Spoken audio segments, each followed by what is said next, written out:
innovation and collaboration. Today we are honored to have Dr. Kalevani Ganeshan from DBT alongside distinguished experts Dr. G.S. Bhuvaneshwar, Mr. Ramanan Ramanathan and Dr. Yogeshwar Rao join us. Today's agenda includes a couple of keynote addresses by IIT faculty in charge, Dr. Smita Srivastava, IITM Bioincubator, and Professor Mohan Shankar Srinivasan, HTIC. This will be followed by expert talks that cover topics from industrial collaboration and government policy to navigating regulatory pathways. We are also excited to introduce the Vargani Innovation Network Center of Excellence landscape for translation R&D to our cluster members. I also welcome all member incubators, including SRL, Ramachandra, Present, DAT, PSG, and Golden Jubilee Biotech Park, for actively participating in this collective effort to strengthen India's incubation ecosystem. I now invite Dr. Smita Srivastava, faculty in charge. Thank you for joining the Tamilnadu BioCluster seminar for today. As you know, we are more than 6-7 years old now as a cluster, and although all of us individually are now crossing close to a decade, but as a cluster we formally came together. That was very with some agenda to have a greater impact through collaborations among the different Bionest incubators. Just to give you an idea what impact we have created as a cluster, I was just trying to collate the data with the help of HTIC and Bioincubator, all the people in charge, that in all, if you see Tamilnadu BioCluster, we are more than 10, to be exact, 11 Bionest incubators, with more than, or rather close to 300 startups which are being housed in all of these incubators in all. Then if you see the number of IPs which we have generated, must be more than 100, and the kind of funding which we have procured, this includes the funding procured by all of our startups is going to more than nearly 50-60 crores. If you see the evaluation of all these startups, we are more than 100 crores possibly. So the impact is quite good, and in terms of number of products which have come in the market is easily more than 50 products in the market. And as far as I know, HTIC and Bioincubator included, we have more than 20-30 products in the market, so I'm sure all of our other sister incubators will also be having equivalent numbers. So this gives us a snapshot of what kind of impact we have created in this ecosystem in the last decade or so. Having said that, there are immense opportunities which lie for the incubators, which are in alignment with the conducive support system which the government of India has now brought in. Being a faculty in charge of Bioincubator, I would like to highlight for the budding entrepreneurs and those who want to venture in this space or who are actually working in the area of biomanufacturing, that with the current, I'm sure Dr. Kalevani is going to talk more about it, but just to give you an idea that for biomanufacturing, it is the right time when all those who are working in the biotech domain should try focusing on to fill up any of these gaps which are existing in the country to fulfill the vision of Atmanirbhar Bharat or 2047 dream of Viksit Bharat. So especially if you talk about the Tamilnadu BioCluster region, my only rather a suggestion or something which I really want the startups to think about is how can we leverage the coastal line or the coastal ecosystem which we have around being stationed in the Tamil Nadu region. Now, any contribution coming to the blue bioeconomy would be really wonderful for the country, and especially because we are close to the coastal region. I think it is very, very logical that startups or the budding entrepreneurs should focus there. When I speak about bioeconomy or blue bioeconomy, there are various ways, not only the cultivation of biomanufacturing part. For example, there is a large amount of CO2 sequestration which can happen, something new, deep tech, which should be thought about. So I would urge the startups in this region to think about how you would exploit the resources of our oceans and seas for the benefit of the mankind. And I'm sure you are going to hear more from the veterans and also from very, very experienced people in this ecosystem who have been working with government agencies, who have been working with academic institutes, and also very closely mentoring the startups to know more on what scope the current times or the next 10 years like.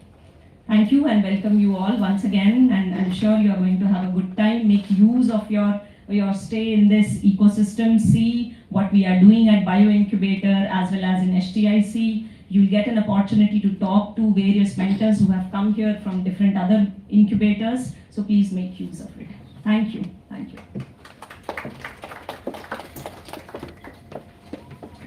Thank you, ma'am, for your insight.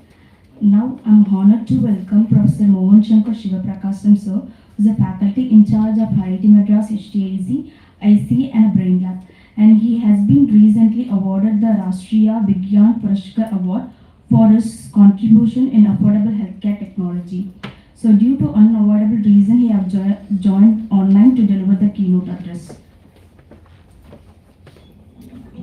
Good morning everyone. I am really sorry. Actually, I am in Chennai to give you full disclosure, but I've been pulled in for some statutory related matters by the government. So I need to go and address that. I'm on the other side of the city.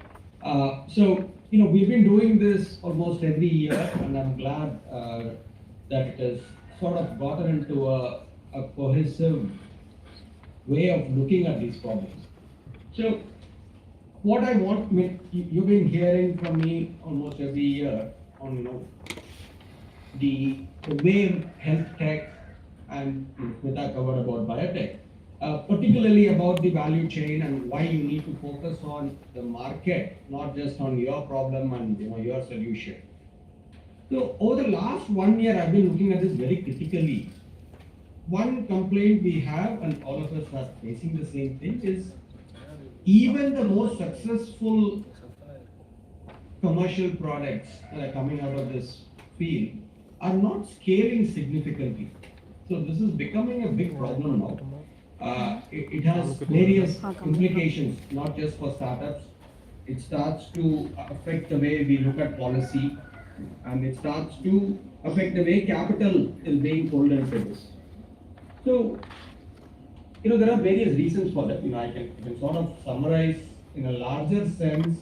This health tech and biotech is largely a B2B business.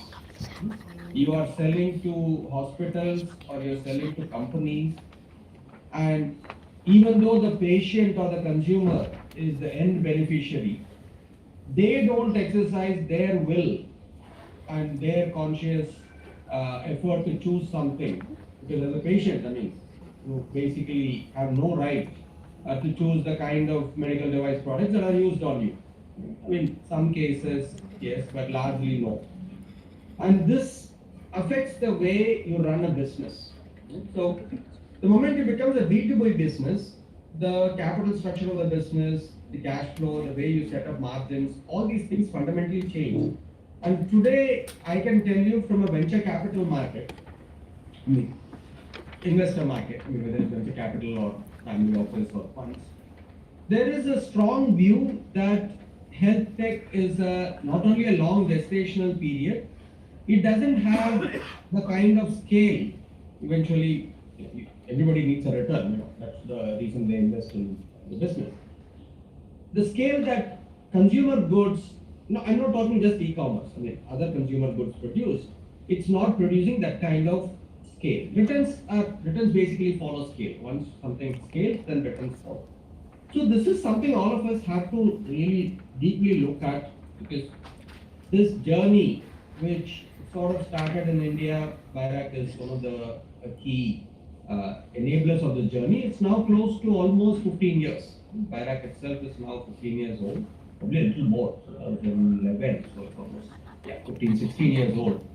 So, that's a natural period to ask the question, what are the things that should be actually redefined health tech? One of the comments that I keep getting from investors is, is there a way to reposition many of the solutions which we are talking about to target patients and consumers directly.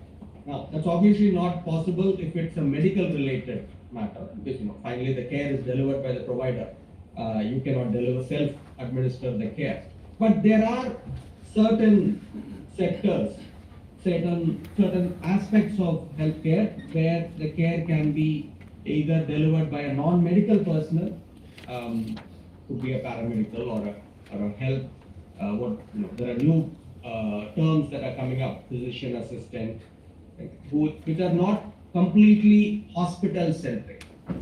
So this is a question I've started to pose all our incubatees and various places I get called to give a talk, because the traditional way of medical device, which is you make it, finally it's regulated by the government.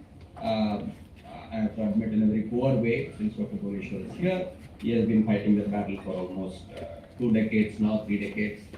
Then there is a manufacturing, then there is a distribution, then the hospital buys it, then the doctor uses it, and finally it reaches the patient.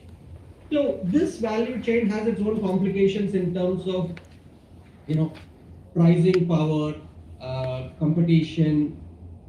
Essentially, the innovator is sort of hamstrung because there are too many constraints, which we don't have to go into this meeting, but anybody who has been in the field understands. Is there a way to buck this trend, to create a new set of businesses which don't go through this bunch of hoops which we have to cross? This is the first question. The second question is, now no discussion happens without AI and whatnot, right? So I don't want to talk about whether AI is meaningful in healthcare or not. That essentially the market will decide whether you are able to provide any meaningful care. But we are now looking, if you look at all around the world, the definition of AI has actually become almost from a vertical, it has become a horizontal play. And whether you like it or not, personally I don't like it, but I can admit to you. But that's what it is. It's right in front of us. It's something that you'll have to figure out how to do it. And the kind of data that these AI systems are now picking up, you might have looked at this very recently, I think literally a couple of weeks ago, a month ago. Stanford has done an extremely longitudinal study, I think it's over 4 or 5 years, picking up various kinds of data from patients, right, for their sleeping habits, walking habits, the way they talk, and the disease prediction is quite stunningly, very, very high accuracy, and this is over several years, and this millions of data points. And being in India, where India is literally the richest source of data, that's why all companies are here. That is something that I would like entrepreneurs to look at. I don't think we can ignore that the fact that there is a rich set of data sitting in India. It may not be very high quality data because our data in terms of annotation is extremely poor, but the data is there. So these are the two messages I wanted you to think about. I don't have the answers for all these questions, but these are two new dimensions which I see, which are shaping medtech, health tech, not necessarily medtech. So I want to actually change that word. It's not necessarily medical. It is becoming health tech. That's the definition. So since it's been 15-20 years since we started this journey from the biodesign program, which Dr. Barnes started in 2005, almost 20 years now. The time has come to also revisit many of our assumptions and look at how we can actually build another set of momentum that can take this to the next level. Right? So I will stop there. Again, my deep apologies. Despite being in Chennai, I'm not there. I will catch up with you later part of the day to understand how the deliberations are going. Thank you very much.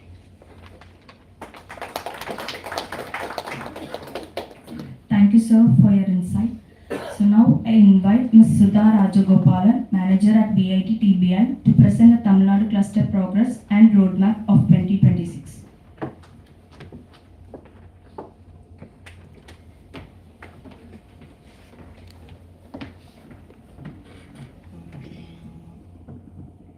Good morning and thank you, Reshma.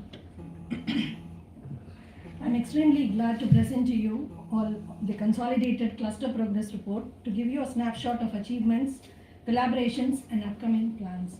The cluster meetings across 2025 have demonstrated strong momentum in innovation, training, startup support, and cross-institutional collaboration. Each incubation center has contributed significantly to strengthening the entrepreneurial ecosystem with notable achievements in funding, conducting hackathons, training programs, and providing global recognition for certain startups.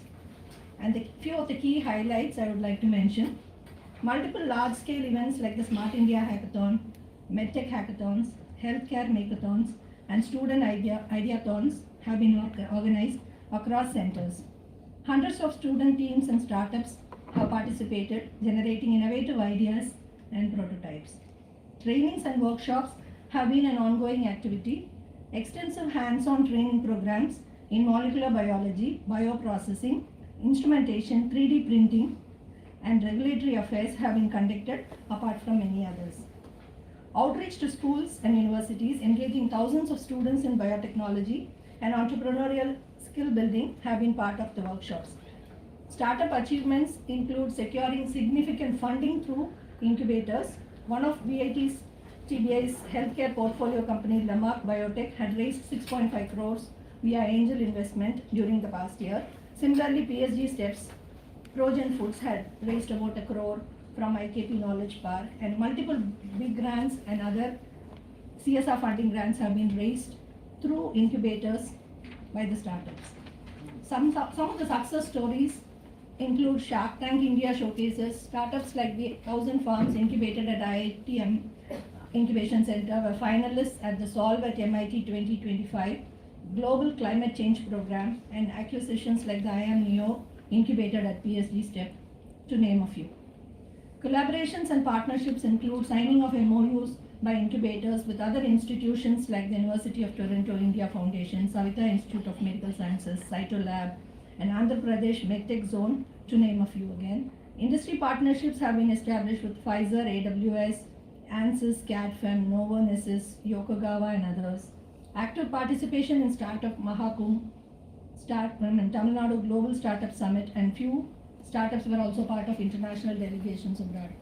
And some of the women entrepreneurs were honored at the annual Biotech Conclave, and multiple centers were recognized under the Tamilnadu Young Innovators Program. Few of the outreach programs have extended to schools, colleges, and rural sectors under the MSME schemes. Overall impact or collective efforts of the cluster has been strengthening the startup ecosystem through funding, mentorship, and incubation, expanded student engagement, fostering innovation at school, college, and university levels, enhanced global visibility with participation in international programs and recognition of incubated startups, promoted collaboration across institutions, industry, and government, ensuring sustainable growth of biotech and medtech innovation landscape. So, a few taking cue from whatever was discussed, as part of the future plans, the Tamil Nadu Biocluster will have continued focus on facility sharing, student engagement, and cross-institutional collaboration. Will promote and facilitate participation of incubatees, students in programs like MedTech hackathons, entrepreneurship boot camps, and training programs, and will engage and support the startup initiatives of the state and central government. Taking cue from what was discussed here from Dr. Smita's and Dr. Mohan Shankaran, I am just mentioning 2 more points here to look at opportunities that are challenges to solve on the coastal lines, and to add, look at the non-traditional way of sales of medical devices, health tech, and also the use of AI of making proper annotations of the data that is already existing. So I'll stop here and thank you. Thanks to BIRAC and our host institute, HTIC and IIT Incubator. Thank you.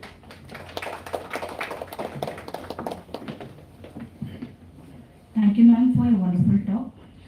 I request Dr. Kalaivani Ganeshan, Scientific Officer of Department of Biotechnology, Government of India, to give the keynote address.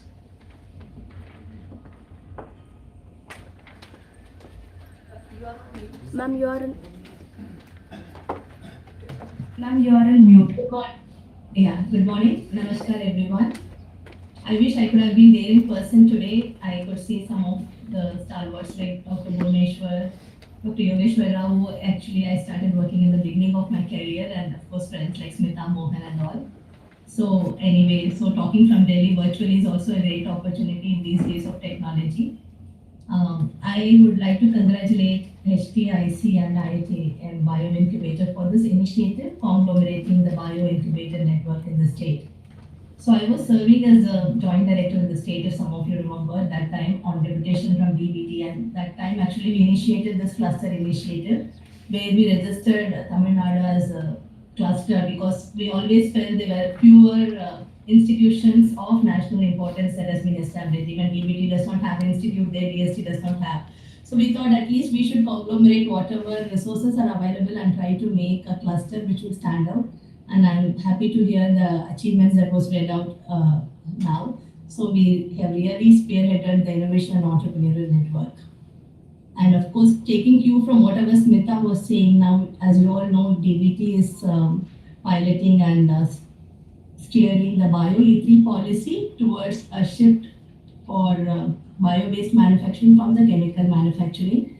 And we have to now see where we position our incubators, because incubators have played a humongous role in trying to establish or create startups, give them a hand-holding and make some of them established SMEs. But where do we go? As Mohan was also saying, we were lacking in terms of scale-up. So this is where these bio-foundries and bio-manufacturing hubs are being set up. So we have something set up in the IIT Madras also with Tyson. So we want to set up more such facility which actually will provide the scale-up and validation support for the startups for the Bio-E3 policy.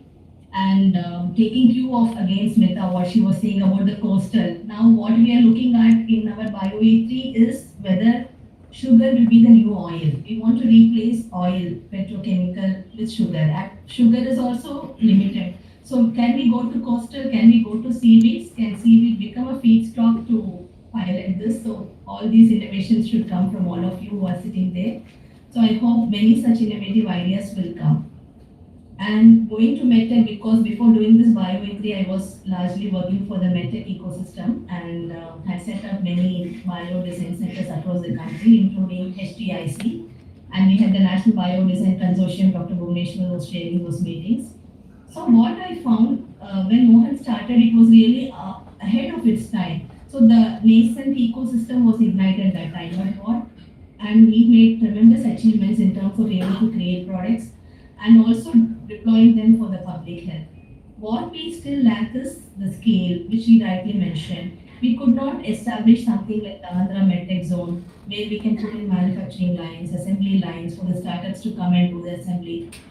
I know there is one HLL in the Kanchipuram region, but then we have not been able to really partner with them to set up the next level of manufacturing capacity for the innovations coming. And also take some of them through the HTA studies. I don't know how many of you know about this health technology assessment studies that ICMR does. So if there is a product which is innovative, which is new, before going into public deployment, if you do a health technology assessment, they give you the clinical validation versus cost effectiveness. So whenever we did those studies for the innovative product, we found their deployment into public health, their deployment with the state governments becomes very easy. Because one is scale, which is important for the startups. The next is the market. You don't have a market. So how do you capture a market? So, these are important. I think those gaps, filling those gaps will really make a headway for many of the aspiring medtech entrepreneurs, because the ecosystem of Tamil Nadu is full of engineering colleges. So it's more engineering oriented medical device technology development there. So if we can augment it with these things, I think we should make headway. And I'm also very glad, as I said, to see Dr. Yogeshwar Rao. He has been pioneering, scientific entrepreneurship at their institutions. And we have only IIT. We don't have many. I know CLRA because I studied there, so not many other scientific institutions are there. But the scientific entrepreneurship way ahead. 2009, he said that scientists should become entrepreneurs and try to build their companies from the science, deep science leading to deep tech. But even today, there are very, very few takers.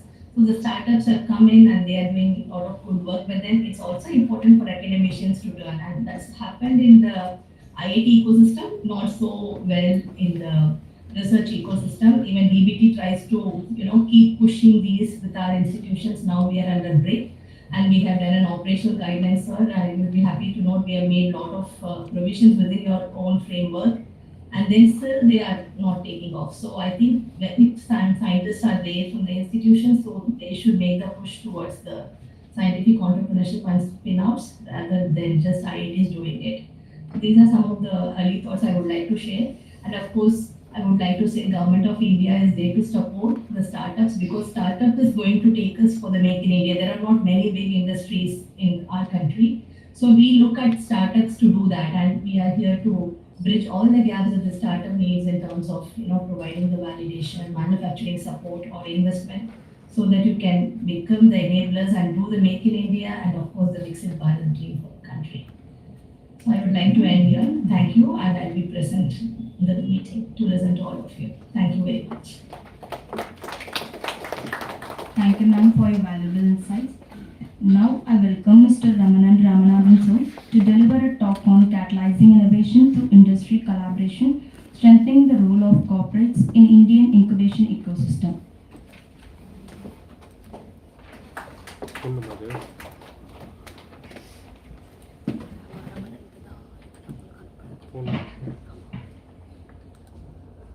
We have a mic. Yes.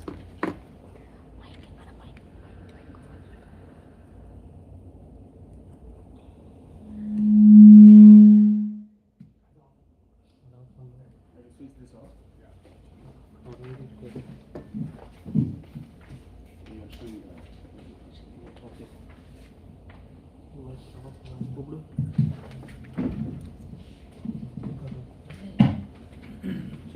Just that it will be easier for me when I'm going through the slides.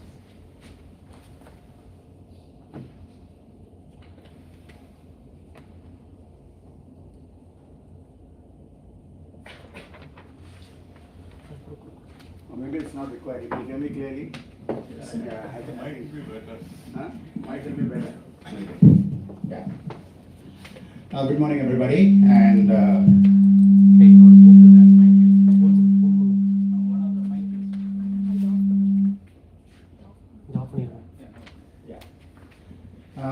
great. Can you put it on the slide mode? Good morning, everybody, and it's indeed a pleasure, privilege, and an honor for me to be part of this very august gathering here today on a topic that is not only very relevant and very important to every one of you who is attending, but I would say to Tamilnadu, to India, and to the world at large. After all, we are talking about something that is happening in our country. We are at what I would say as a tipping point in our country. A tipping point because there are several factors converging which has not converged before. We are one of the youngest countries in the world with over 1.4 billion people, but more than 65% of our country is under 35 years old, and more than 50% of our country is under 25 years old. We are one of the fastest growing economies of the world. We have been growing at 6 to 8%, but the opportunity for us to grow between 8 to 12% is very high, considering the needs of our country, considering the demands, and considering the opportunity.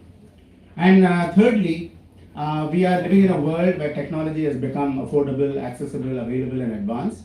And as a result of that, you have technology which is now available in school classrooms, like in garden tinkering labs, in incubators, in garages of people who can afford to use their garage for as a startup arena, or in the labs in our various institutions and so on. And technology which is not only changing, but which is giving us a level playing field. It is giving us all a level playing field in terms of our ability to innovate, to reimagine the world that we live in, and to be able to make an impact not only for ourselves, but also for society. And but at the same time, India has a lot of challenges, as all of you know. We are 650,000 villages in our country. We are more than 8,000 small towns. I'll tell you when to move. Yeah. So just keep it, because the context has to be there. So we have more than, like I said, 650,000 villages. We have more than 715 districts, out of which 115 are called aspirational districts, because they are at the bottom of the pyramid in terms of basic access to healthcare, education, clean drinking water, sanitation, waste management, affordable housing, infant mortality, maternal mortality, and all the problems that we are looking at the biocluster and the biotech industry to also address, and the healthcare technology industry to be able to address. And we are 8,000 small towns and cities in our country, but we have only 8 tier 1 cities. And these 8 tier 1 cities, Mumbai, Chennai, Calcutta, etc., everybody flocks into these cities in the hope of bettering their lives, quality of their lives, and so on. So, net, we have a number of challenges. And so while on one side we have this youthful energy coursing through the country, and that is represented in all the people who are here, at the same time we need to see how to address the challenges. And that's why the Government of India launched a series of initiatives from 2016, when the Honorable Prime Minister spelled out his vision of, can we create a nation of job creators, not just job seekers. And that is how, can you go to the next slide, the Indian startup landscape was born. And it has done tremendously well. I think over the last 10 years, 2016 to now 2026, there has been an explosive growth of innovation initiatives and startups across the country. We have more than 200,000 startups today, from about 500 in 2016. So that's an enormous jump. We are in the Global Innovation Index of 38, position of 38 from a position of 81, which we were there in 2016. We have more than 125 unicorns, some say it is over 150 unicorns, and the total value of these unicorns, or the valuation of these unicorns, runs into several hundreds of billions of dollars. We have had regional expansion. So it is not just that innovation has got restricted to the tier 1 cities. 70% of the incubators, we have 900 incubators in our country today, from, I would say, about less than 100 incubators which were there in 2016, or less than 50 incubators maybe. Only the IITs and some mature institutions had incubators, the others didn't. But now you have 70% of the incubators in tier 2, tier 3 cities of our country. And that's an amazing thing. We need to be very proud about the fact, and all of you who are part of it and part of the biocluster should be very proud of it.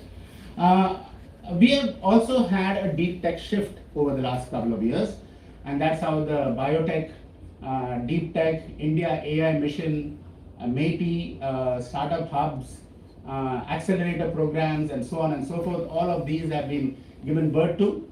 And there are many organizations, almost every organization in the government, whether it is the various ministries, the Ministry of Agriculture, Ministry of Health, Ministry of Transportation, Ministry of Defense, Ministry of Space, they have all embraced incubation, innovation, startups as the way forward for the country. So that's where we are, and there is a tremendous requirement from an India point of view. Atmanirbhar Bharat, all of you have heard about it. The 5 pillars of Atmanirbhar Bharat are the pillar of demographic dividend that I already talked about. But how do you leverage it? How do you don't convert this demographic dividend into a demographic nightmare for us? We have 1.4 million schools. We have 10,500 engineering and related institutions. We have over 39,000 colleges. And we have 150 million young students who are going to be entering into the workplace. Are all these universities and are all these institutions equipped and institutionalized for innovation, for research, for development, for being able to contribute to the economy, and to be able to create jobs for our people? That's a big challenge, all things said and considered. And therefore, there is a tremendous need for us to think on this topic, on how do I catalyze innovation and make it institutional across the country. And in that, industry has to play a very vital role. It cannot be just by the government, just the government saying that I'm going to go and give you these grants and these challenges and so on and so forth is not going to be a sustainable way for developing this. And I say this from my own experience. I am from TCS. I joined TCS in 1981, served TCS up till 2001, and in 2001, CMC was acquired by TCS. CMC was a public sector organization, as many of you know, the Computer Maintenance Corporation, during the liberalization of the Indian government. And at that time, CMC was much more innovative than what TCS has been at that time. And the reason was CMC was dealing with problems that were central and local to the country. The Indian Railway Reservation System was developed by CMC. The Bombay Stock Exchange trading system was developed by CMC. The central depository was developed by them. All the ports in the country were automated, cargo and logistic management, warehouse management, marine and container handling, products. I'm not talking of projects. These were products which were replicated across multiple locations. And the impact of IT on society was realized by an organization like CMC. So when CMC was acquired, it was a great learning experience for me, coming from the private sector and then moving into the public sector organization. I took charge of CMC as the MD and CEO and ran it for 15 years as an independent organization until it got amalgamated into TCS in 2016. And then in 2016, another thing happened. The Atal Innovation Mission was born, and I was invited to become the mission director for the Atal Innovation Mission. The mission's purpose was very simple. How do you ensure that you create a problem-solving, innovative mindset in the youth of our country?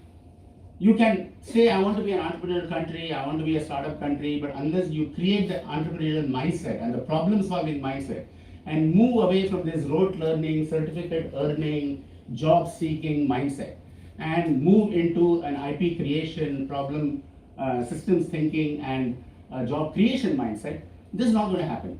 So that was one of the first important things, and that's why tinkering labs were set up. Over 10,000 tinkering labs were set up in India. 100 incubators were set up. Community innovations were set up in rural India, tier 2, tier 3 cities, Atal Community Innovation Centers. Challenges were launched which were central to India's growth and national growth and state growth. And startups were encouraged to apply for it, getting grants, and commercialization of these things took place. Go to the next slide. But now, the new imperative is industry collaboration. What does industry collaboration mean? Today it is restricted to CSR. Everyone goes and says, can you give me some CSR grant? And CSR is covers innovation. And it's a very pathetic situation where everybody is going and pleading that can you give me some CSR grant? That's not the way it is going to scale. Innovation as a business strategy for the industry has to be realized. And industry has to realize this, and we have to make them realize this. There's a future, and it is obvious in today's geopolitical landscape, India has to stand out. Our innovation has to stand out. Our self-dependency is very important. Our ability to export is more important. Our reduction of imports is very important. And when you look at all of this, we need to ensure, sorry, can you turn at least my phone which keeps it here. So just switch it off, yeah. But when we are talking of why is this an imperative? Because we have the agility, and startups bring agility, but they need scale, as also the professor earlier pointed out. So startups provide speed of innovation, which large companies don't. I can tell that from my own experience. I know it is very difficult to have an innovation arm within the private sector, within a company who is looking at quarter third, right? The Hindi phrase, every quarter, how am I going to show results to the shareholders, what profit I'm going to show. And when I'm making profit, I'm not bothered about R&D, I'm not bothered about innovation. I want to see what is going to, the biggest bang for the buck. And so startups provide the speed, industry provides scale and infrastructure. And therefore it's very important. Market intelligence, collaborating with startups allows corporations to spot disruptive trends. This is very important because where do you see the problems coming from? The problems come, and this was beautifully illustrated when COVID happened. When COVID happened, there was a committee which was formed in the center, Atal Innovation Mission and all the others, headed by the PSA, at that time Professor Vijay Raghavan. And we said, how do we address COVID? What are the preventive, curative and assistive technologies that can come to the fore to address the COVID problem?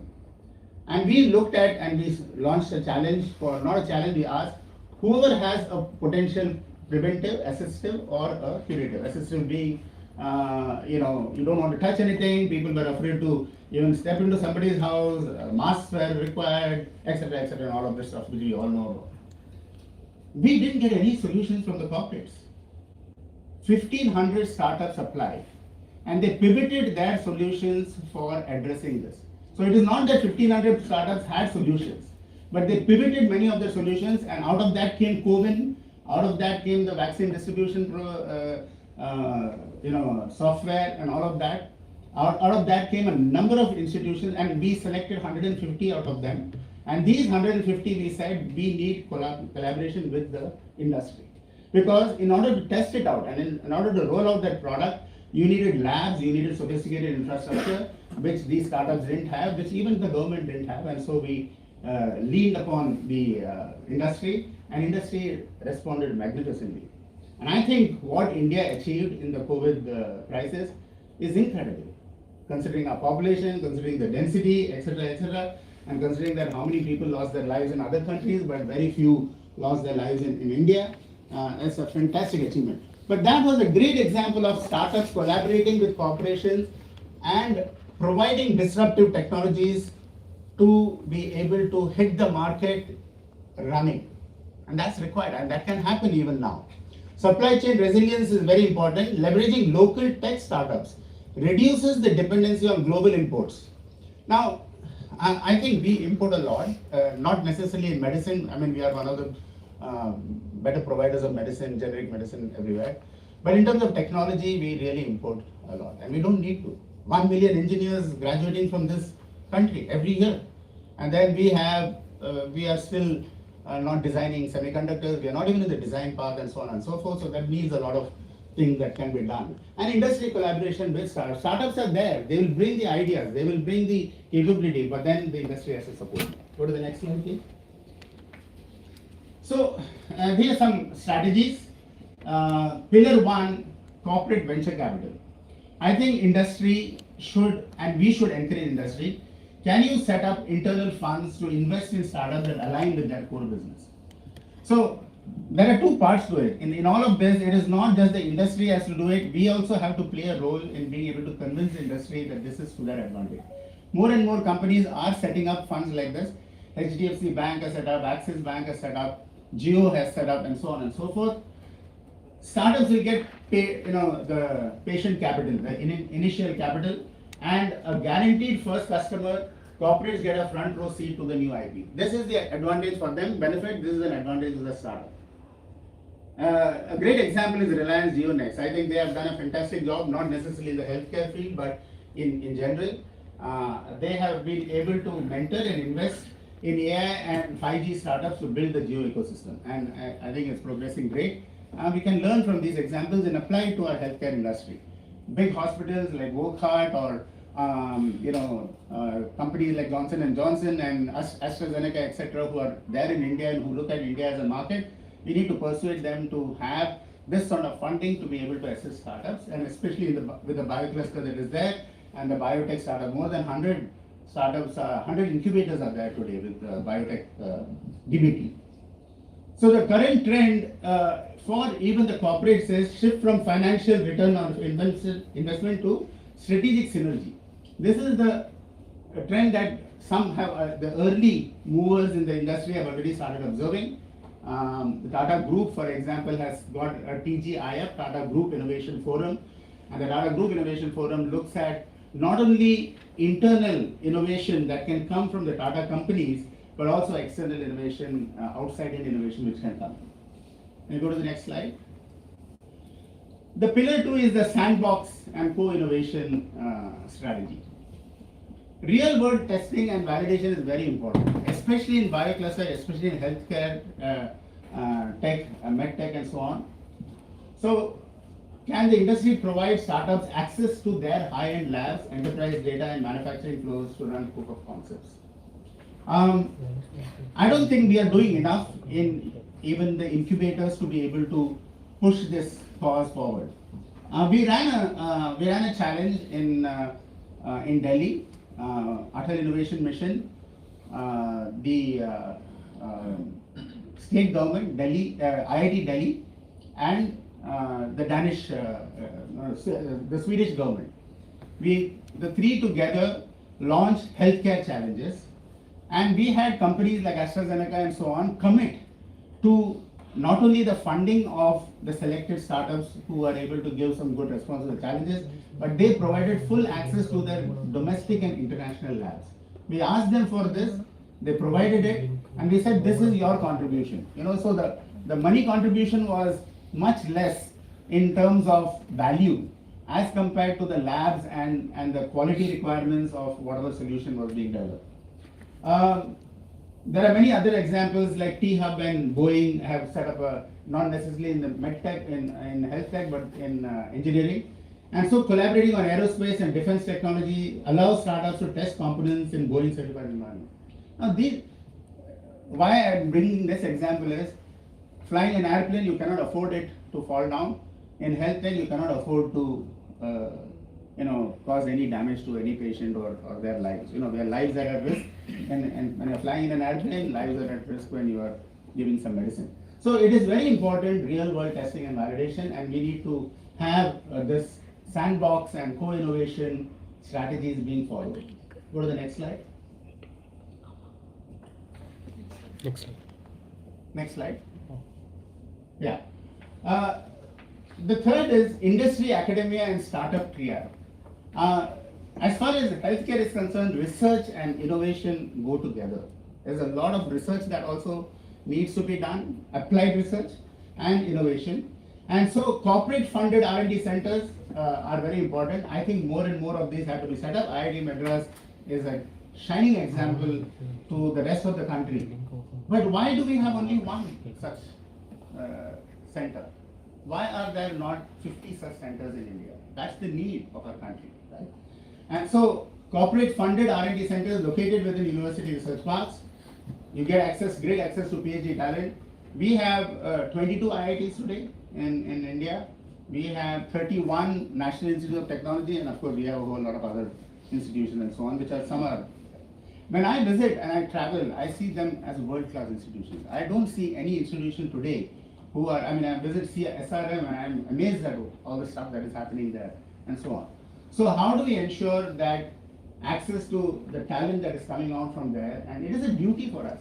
Where the students, bright students, intelligent students, research-oriented students, innovation-oriented students, they're not getting a house to be able to exercise their imagination and create a product. We have to create that. So though we have 900 incubators, from my point of view, if you are a world-class university, you have to have a world-class incubator. Then you are providing access to the young students who are out there, the bright students who are out there to create world-class startups.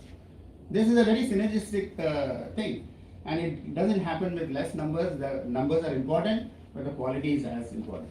So, can you go to the next slide? Public-private partnerships, government as a facilitator. I think you have seen, and I'm particularly taken by the India AI mission examples. India AI mission was launched with a 7-pillar framework, because AI in India has a lot of potential. We are the largest source of data in the world for anybody, and that's why everybody is looking at India also for that. But we have many challenges. We don't have compute capacity access. We need to make sure that the compute capacity or the costly things are made easily accessible. You need to ensure that multi-language models exist so that the language criteria doesn't become a barrier for you to develop AI solutions. You need to ensure that data access and data availability and data capture and data cleansing and a unified data stack is made available for everybody. So that's as important in the biocluster field. Now I was talking to some of the people, I was talking to Dr. Shantanu Patel, who is himself in the medical field, and he is running an incubator. So we have this great combination of people who are been in the medical field and who are running incubators, who know exactly what sort of data I would need in order to be able to support a startup in this area. And so we need to make sure that the 7-pillar framework, which I request everybody to read, India AI Mission, that will be very useful for all of them.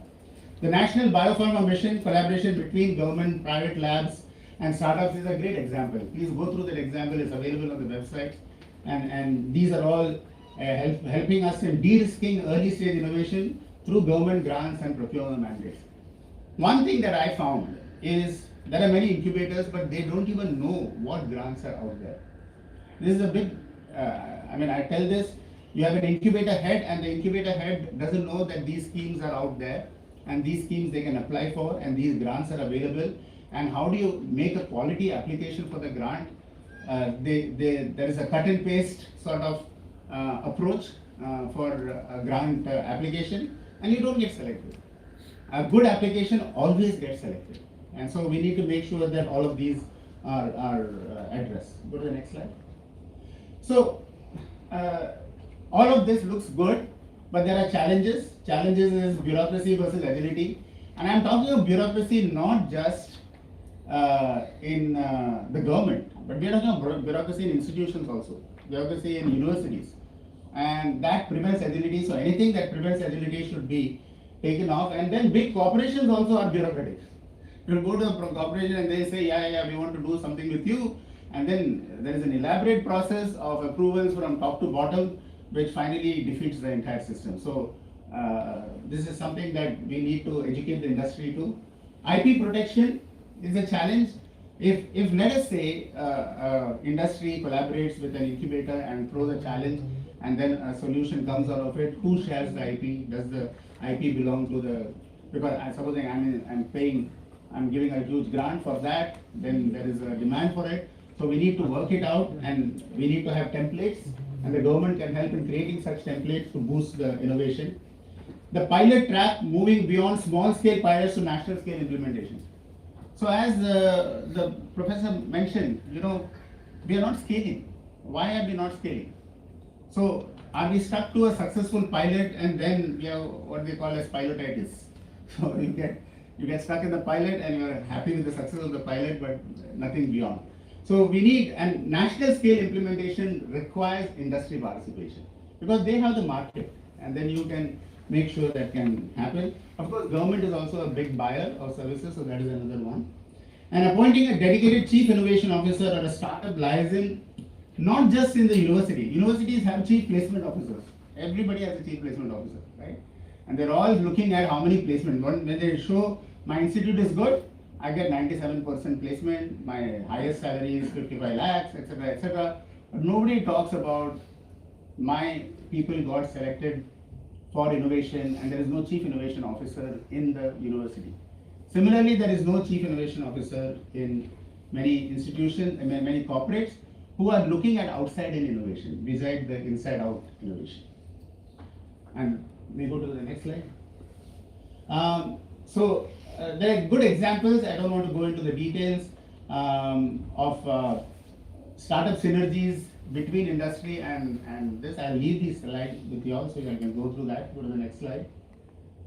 Similarly, from farm to fork, Mahindra and Mahindra have been partnering with startups like Intello Labs to use AI-based real image recognition for grading crop quality. These are all existing examples today of how industry and startups and academia and incubators are working together to create impact. But we need to scale this multifold. And in this, I would say the cluster, for example, the Tamilnadu cluster, the state innovation missions are going to have to play a very important role in the scaling up, the supporting, as well as drawing the industry into innovation, because it is vital for the industry. It is not as vital for the startups as it is vital for the industry.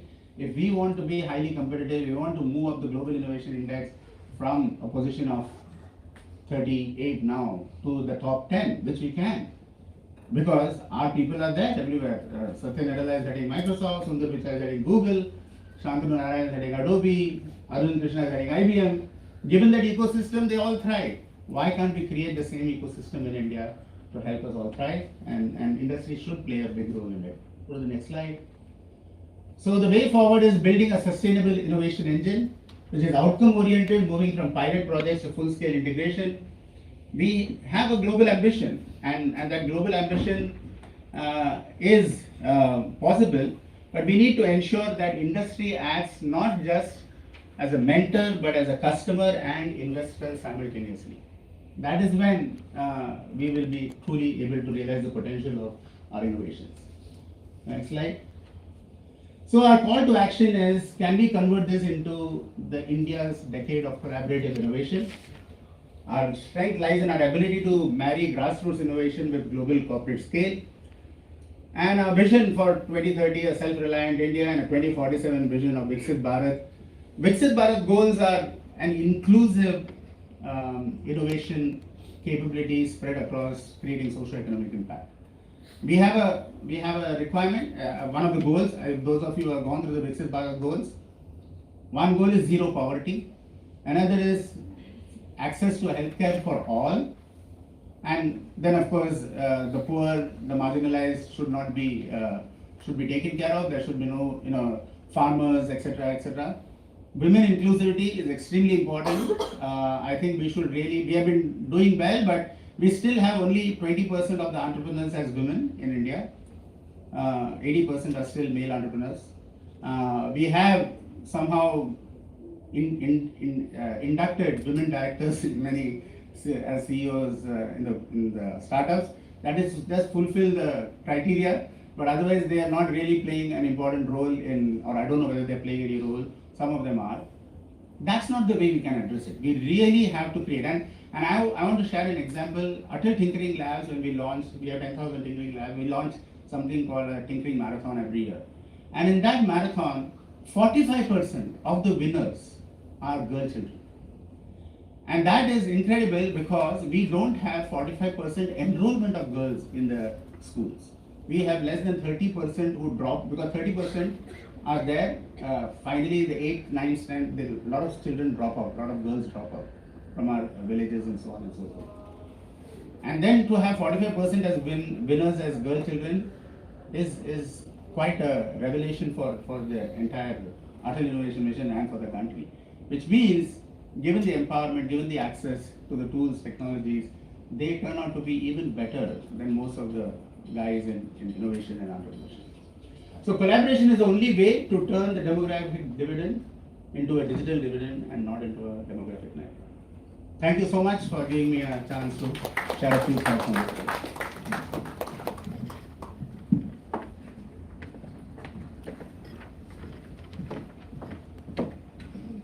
Since we were running ahead of schedule, I thought I'll take some more time. Thank you, sir, for your informative talk. Now I invite Dr. Yogeshwar Rao, sir, to deliver a talk on the government role in building entrepreneurial ecosystem through enabling policies.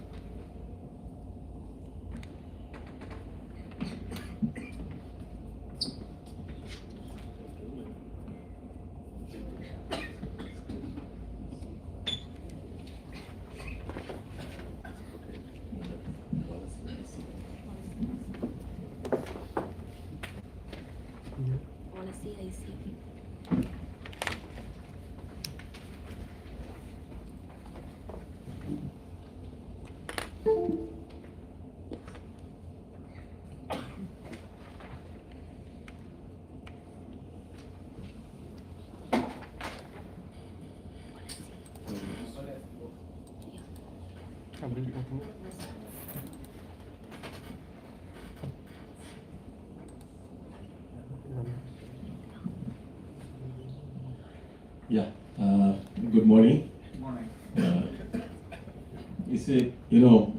After Raman's excellent talk, I think it will be difficult for me to keep up the tempo, but I'll try to do my best.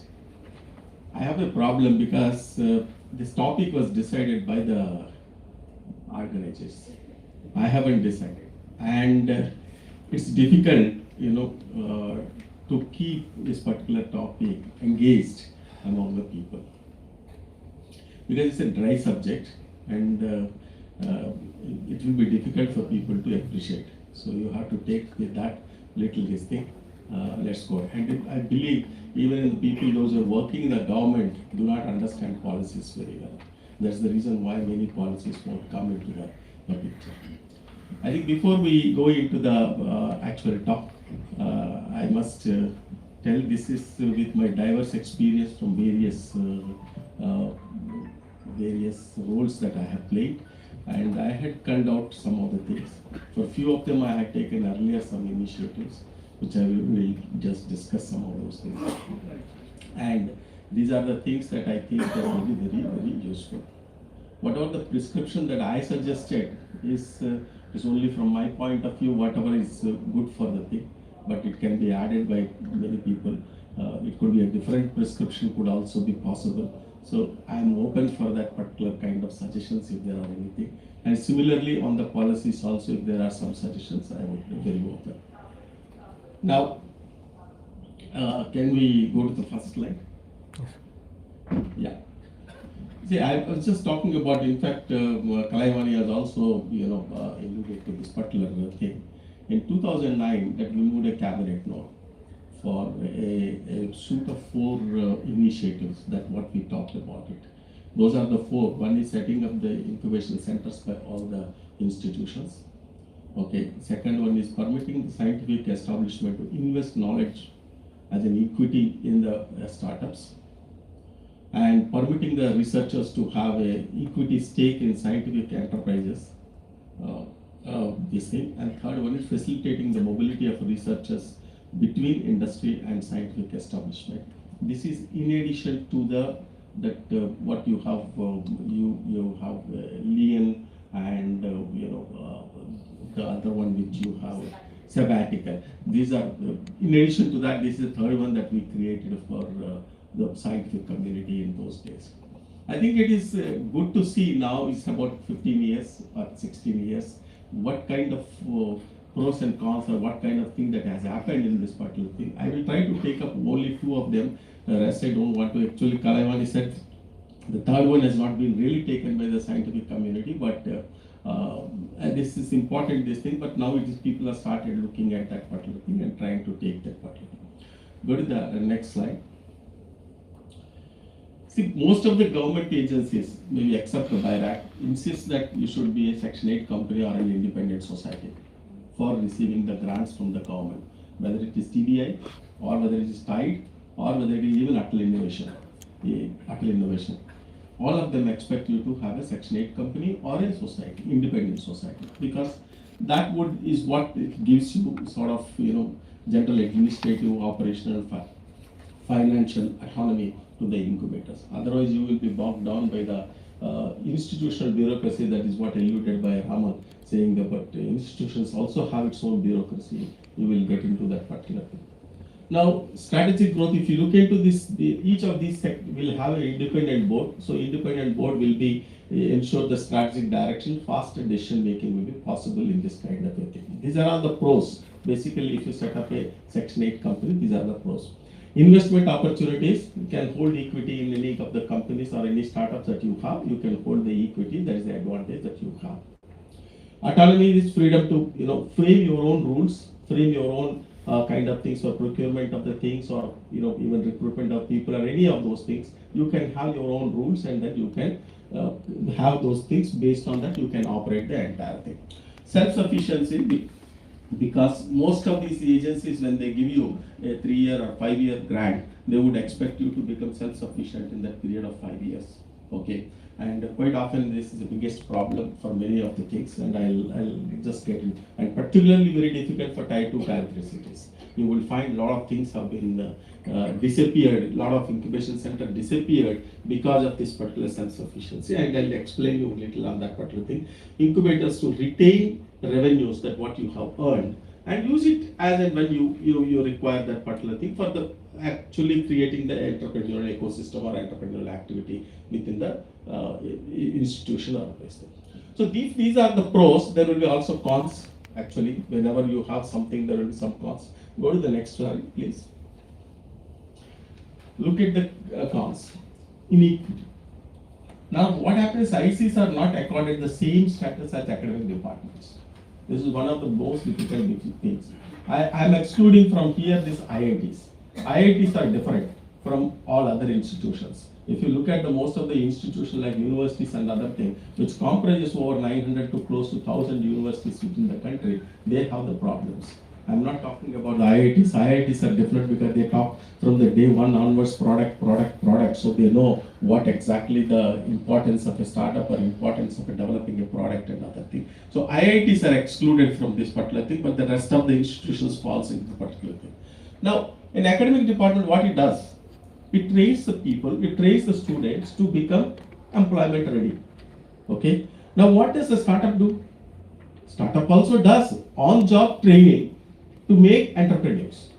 who in turn will provide you jobs and other things. They are also training only. Or why the distinction between incubation center and the academic department? An academic department becomes this thing, a university puts or the institution puts all the money into the academic departments, but they don't put any money into the incubation center. This is the biggest problem that we have because of that kind of a thing. Vulnerability. ICs receive no financial support from the institutes. Not only financial support, no other support also. In fact, as if you look at it, they keep looking for some revenue from the incubation centers to be given back to the institute. Because we are providing you the place, we are providing you the services, all the utilities and other things, you should pay back to us something and other thing. This is the problem within the country. So what is that required? That if you want to overcome these cons and retain all the pros that what you have within the system, that what you require is what I would call is that government has to mandate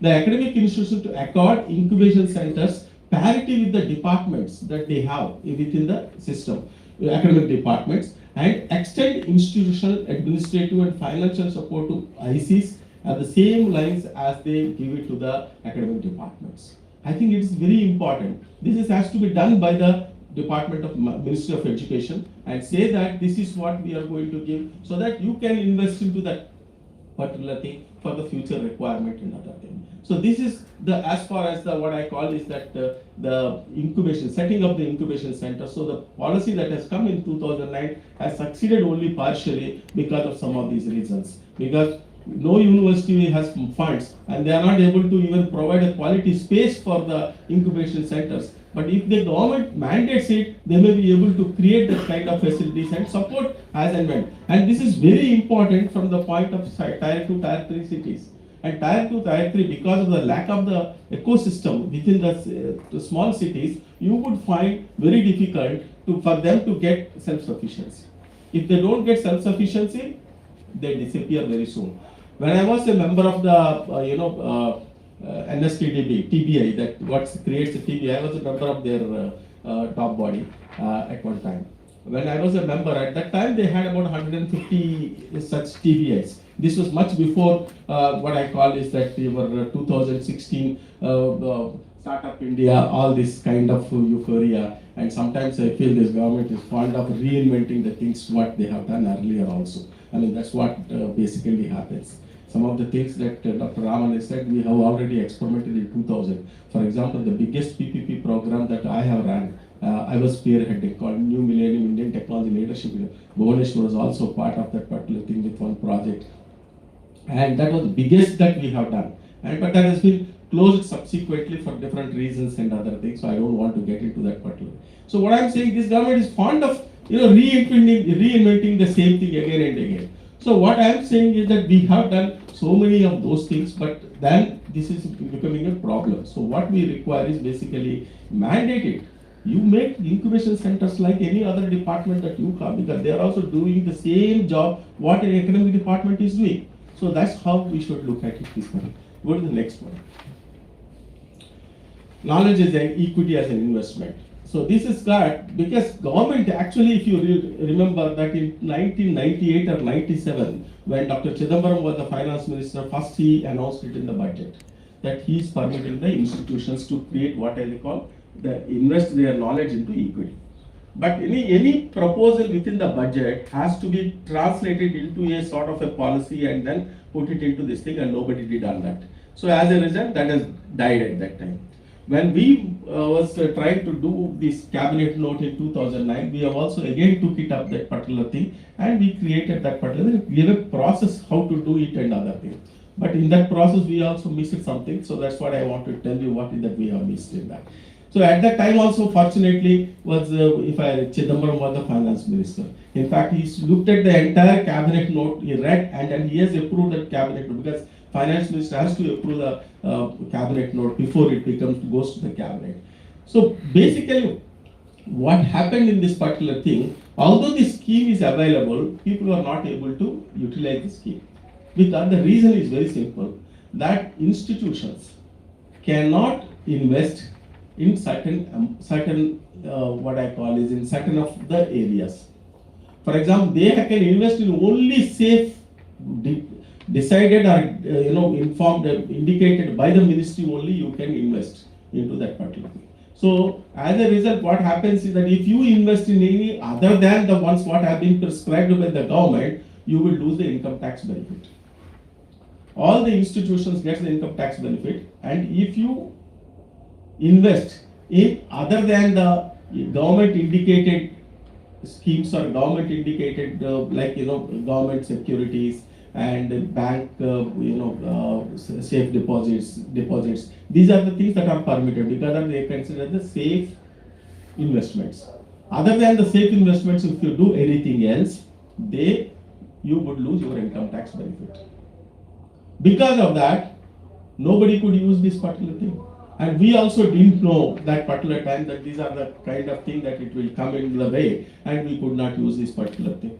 So that's why in many of the institutions, they are not able to use knowledge. Basically, they could not use it for equity. If they can use it for the equity, it would have been a good fit for the institution. They would have earned a lot of money in the process of liquidating the equity and other things. So because of that reason, now what we are suggesting is that, see, if you look into the income tax rules and regulations of 1961 income tax, but that has now been recently has been approved, which will be coming to the effect from the April of 2026. But that these provisions won't be changing. Usually the provisions will remain more or less the same. In that particular thing, there is a section 1026BB. This is the one which gives you boards, such like tea board, coffee board. Some of the boards are there. These boards have been given permission by the government that you can invest anywhere you like, and you will not lose your income tax benefit. So what I am suggesting is that why don't we extend the similar kind of provision to all the institutions like universities and other institutions, so that they can also invest their money wherever they can want, but at the same time they don't lose the income tax benefit. I think that becomes very, very critical. If that happens, then people, all the institutions who has got a knowledge, they can invest that knowledge. When we talk about the knowledge here, it's not necessarily the know-how that you give or technology that you give. It includes the services that you provide subsequently, or the equipment facilities you will provide, lab space you provide. All these things will become integral part of the entire knowledge base. When it becomes a knowledge base, you would be able to get more and more people get. It's not that the knowledge base, whatever you are giving, is going to cost a lot, because if you look into the total as a setup of startup, the knowledge basically would constitute maybe 10% or even less than 10% of the cost, total cost. But the fact that this 10%, if you are converting it to that, company feels the confident that the institute is behind them, and the institute is going to help them in translating that particular technology to take it to the logical conclusion. So that makes the difference. That's the reason that I think this will be very, very useful for this thing. So I don't want to touch other points, because there are some other things that some problems which have come, but I think they can be not so much requires a policy decision and other thing. Let's go to the next slide. So this is public procurement policy. Several years back, a friend of mine developed a diagnostic kit for HIV detection. The HIV detection at that time was prevailing, and then they were trying to get that particular thing. But this person has come up with a new technology, and which just meets all the requirements that are required to be, and HIV kit he has developed. But he could not sell it to the government, because government has the peculiar rules at that time. The company should have been in operation for 3 years, and it should be having a turnover of 10 crores. If you are a startup and you are new coming into this thing, can you get a 3 years service or 3 years existence and 10 crores turnover? So he could not sell that particular technology to that particular diagnostic kit to them. So what happened ultimately? He has to wind up his company or lose that product. Something else he has to do, and he has done. So this is what happens in procurement. Besides this, there is another one. I think many of you may be knowing about this L1 business. Okay.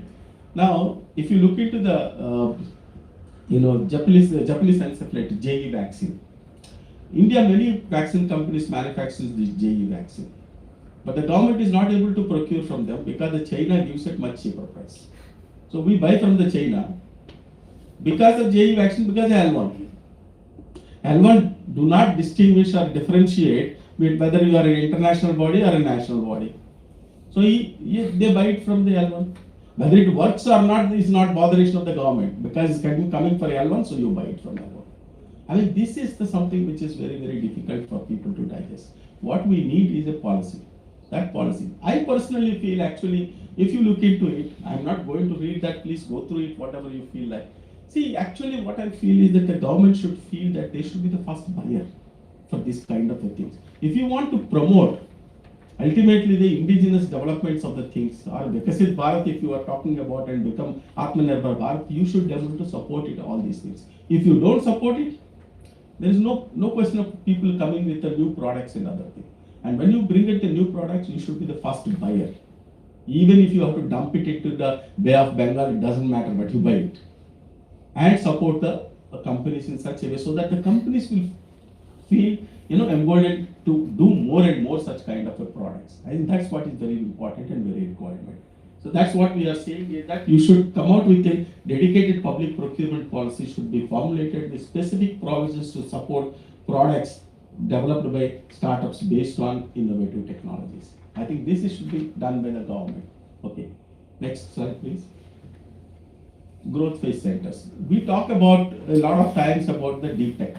Many people talk about the deep tech, and the deep tech problem is that it takes about 10 years. In some cases like pharmaceuticals and other things even more, and even biologics is also going to be very long. Now deep tech, if you want to do 10, 12 years, which startup will have the, what I call is that sustainability. They don't get that kind of, they don't have deep pockets. If they have deep pockets, why should they come in to start a startup? So the problem here is that, growth phase deep tech requires long gestation period, but there is no support comes. Now you look at in India, we have many of the schemes that are supports only at the early stage. Very early stage, seed support fund, this fund, that fund, they are all available. But when you reach to real growth phase, you don't have any support coming from any government agencies. That's the biggest problem. And second thing is that even the incubation centers, you will not be able to continue in the same incubation center because there will be an exit policy. Exit policy prescribes that you may have to leave it in 3 years or 5 years by the time your product is not ready to go to the market. Even if you allow such kind of companies beyond the 3 years or 5 years as a special case, what happens is that the incubation center do not have the facilities that to support the growth phase. Growth phase, you require different kind of facilities.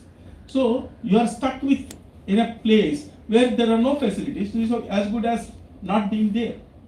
So for that particular purpose, what you require is basically growth phase centers you need to create. But the growth phase centers need not be like our incubation centers, 2,000 or 3,000 incubation centers. We don't require. Maybe in each state you can have 1 or 2 such kind of growth phase centers, and create the growth phase centers with with all the facilities, with the co-shared pilot plant facilities and other things you should create. Government has come up with recently, DBT has come up with the Bio E3 and other things.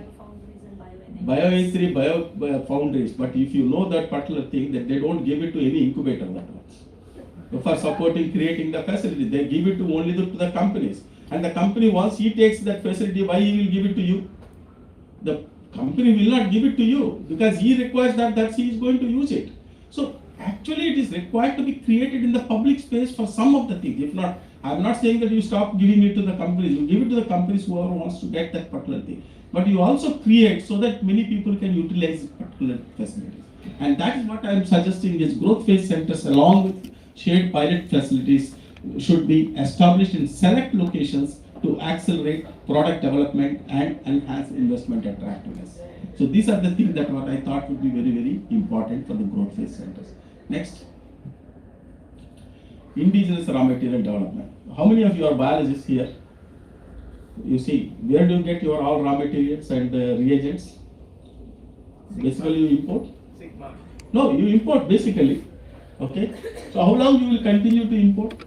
And COVID has taught us, during the COVID time when the raw material requirement, raw materials were restricted, getting the imports and other thing. What happened?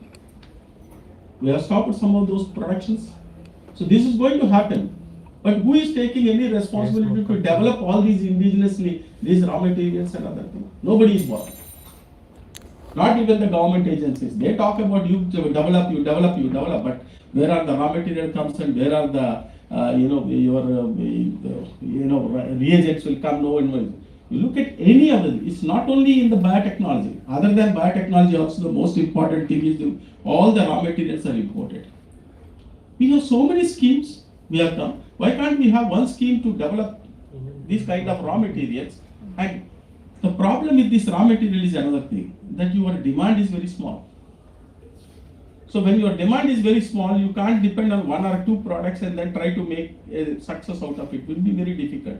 So what you would require is that you would require a bunch of products and you have to develop those bunch of products within that particular company. Then you will be able to sustain because of the good value of one other thing. See, for example, India is talking about semiconductors and chip making, semiconductor and all those things.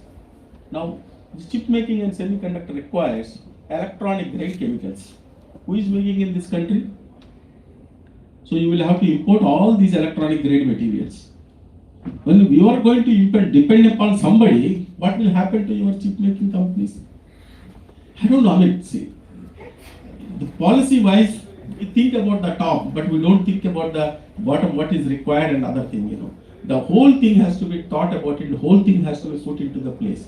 I think what I personally feel, the government policy is very, very essential to come into what I would call is that identify some of these top chemicals. You don't have to do all 1,000 chemicals, you don't have to do a requirement. Maybe take 80 most important chemicals and do it those 80 within the country. So that rest of the things you can import because you can sell these things to the others, so they will give you opposite to that particular thing. So we need to develop this particular indigenous raw material. Without that, I think all our industry, particularly startups, will find it very, very difficult to survive. Go to the next one, please. GMP manufacturing person. I think he is going to cover some of those things, so I will not much touch, but I will just give you. See, if you want to do the preclinical studies and clinical studies, okay, then you would require GMP production. I was told by somebody that preclinical you don't require the GMP product, but normal product will also do. But I think it's in the most of the companies do the GMP production. They only take that particular thing to the preclinical and also for clinical subsequently. But where are the GMP facilities? Are they in the public domain? Most of them, there are GMP facilities in the country which are with the industries. Why do they give it to you? They don't have to give it to you, and they themselves will be using all those things. So this is where I've been telling that you would require this kind of facilities in the publicly available. So some of the incubation centers, you try to develop, like the growth phase center when you are developing, you develop along with that the GMP facilities also as a part of that particular thing, so that these are all available to the various startups and other things. Without those things, a startup cannot take it forward, their product. If you are working in the biologics or any healthcare product, you cannot take beyond the research level at the bench level research. To do that, you require all this. And if you have to get a GMP facility abroad, it would cost you one. Number two, it will time limits up to something like 2 years or something in the waiting period for that. So you don't get. So this is very, very, very important for if somebody is trying to do the development of biologics and other things. It becomes very, very important. Go to the next one, please. Regulatory challenges. I think Bhubaneswar is a master, so I would not like to touch most of these things. But the only thing that I want to tell you, investments comes into this thing only when there is a clarity of the regulatory procedures. If I have made an investment, I don't know whether the regulatory clearance will come or not. Do I invest into it? You will not. That's what happens with venture fellows. You ask for the venture fellows, why don't you invest into the healthcare, this thing? They will say that we are ready to invest, provided if you have got already clearance. Now, if there is no clearance, they don't know when the clearance will come. One reason or other, it will keep on postponing. So what you would require basically is a very transparent system where India should adopt and for the other thing. For example, who is our regulatory system? you have is all chemical based regulatory system. In the sense, what I call is that chemical therapeutics. This is what we have been known. So chemical therapeutics were there. And if you go into the FDA got different verticals. See, one is the biologics is one kind of a thing. Then you have a chemical therapeutics. Then you have botanicals. Then you have medical devices. Like that, they have different verticals for these things. But here, all the chemical therapeutics people only looks after everything. Okay. As a result, what happens is that their knowledge is also they depend upon the experts. That expert committee tells, if somebody tells X, somebody tells Y, Z, everything becomes a problem, everything it goes into the, a sort of round and round and round. And you won't get very easily. I think why can't we adopt some systems by which you will be able to, then predictability is very important. If you don't have predictability, investments won't come. This is one of the reasons why, our investments into the healthcare sector is becoming very, very difficult in the country. So what we need is basically, India should adopt a similar specialized regulatory structure to streamline approvals, enhance regulatory efficiency based on timelines, and create a more investor-friendly and innovation-driven healthcare system. So this becomes very, very important. Next one, please. I'm not going through each of the slide, whatever I have written, that is I left it for you people to look into it and other thing. Growth phase support.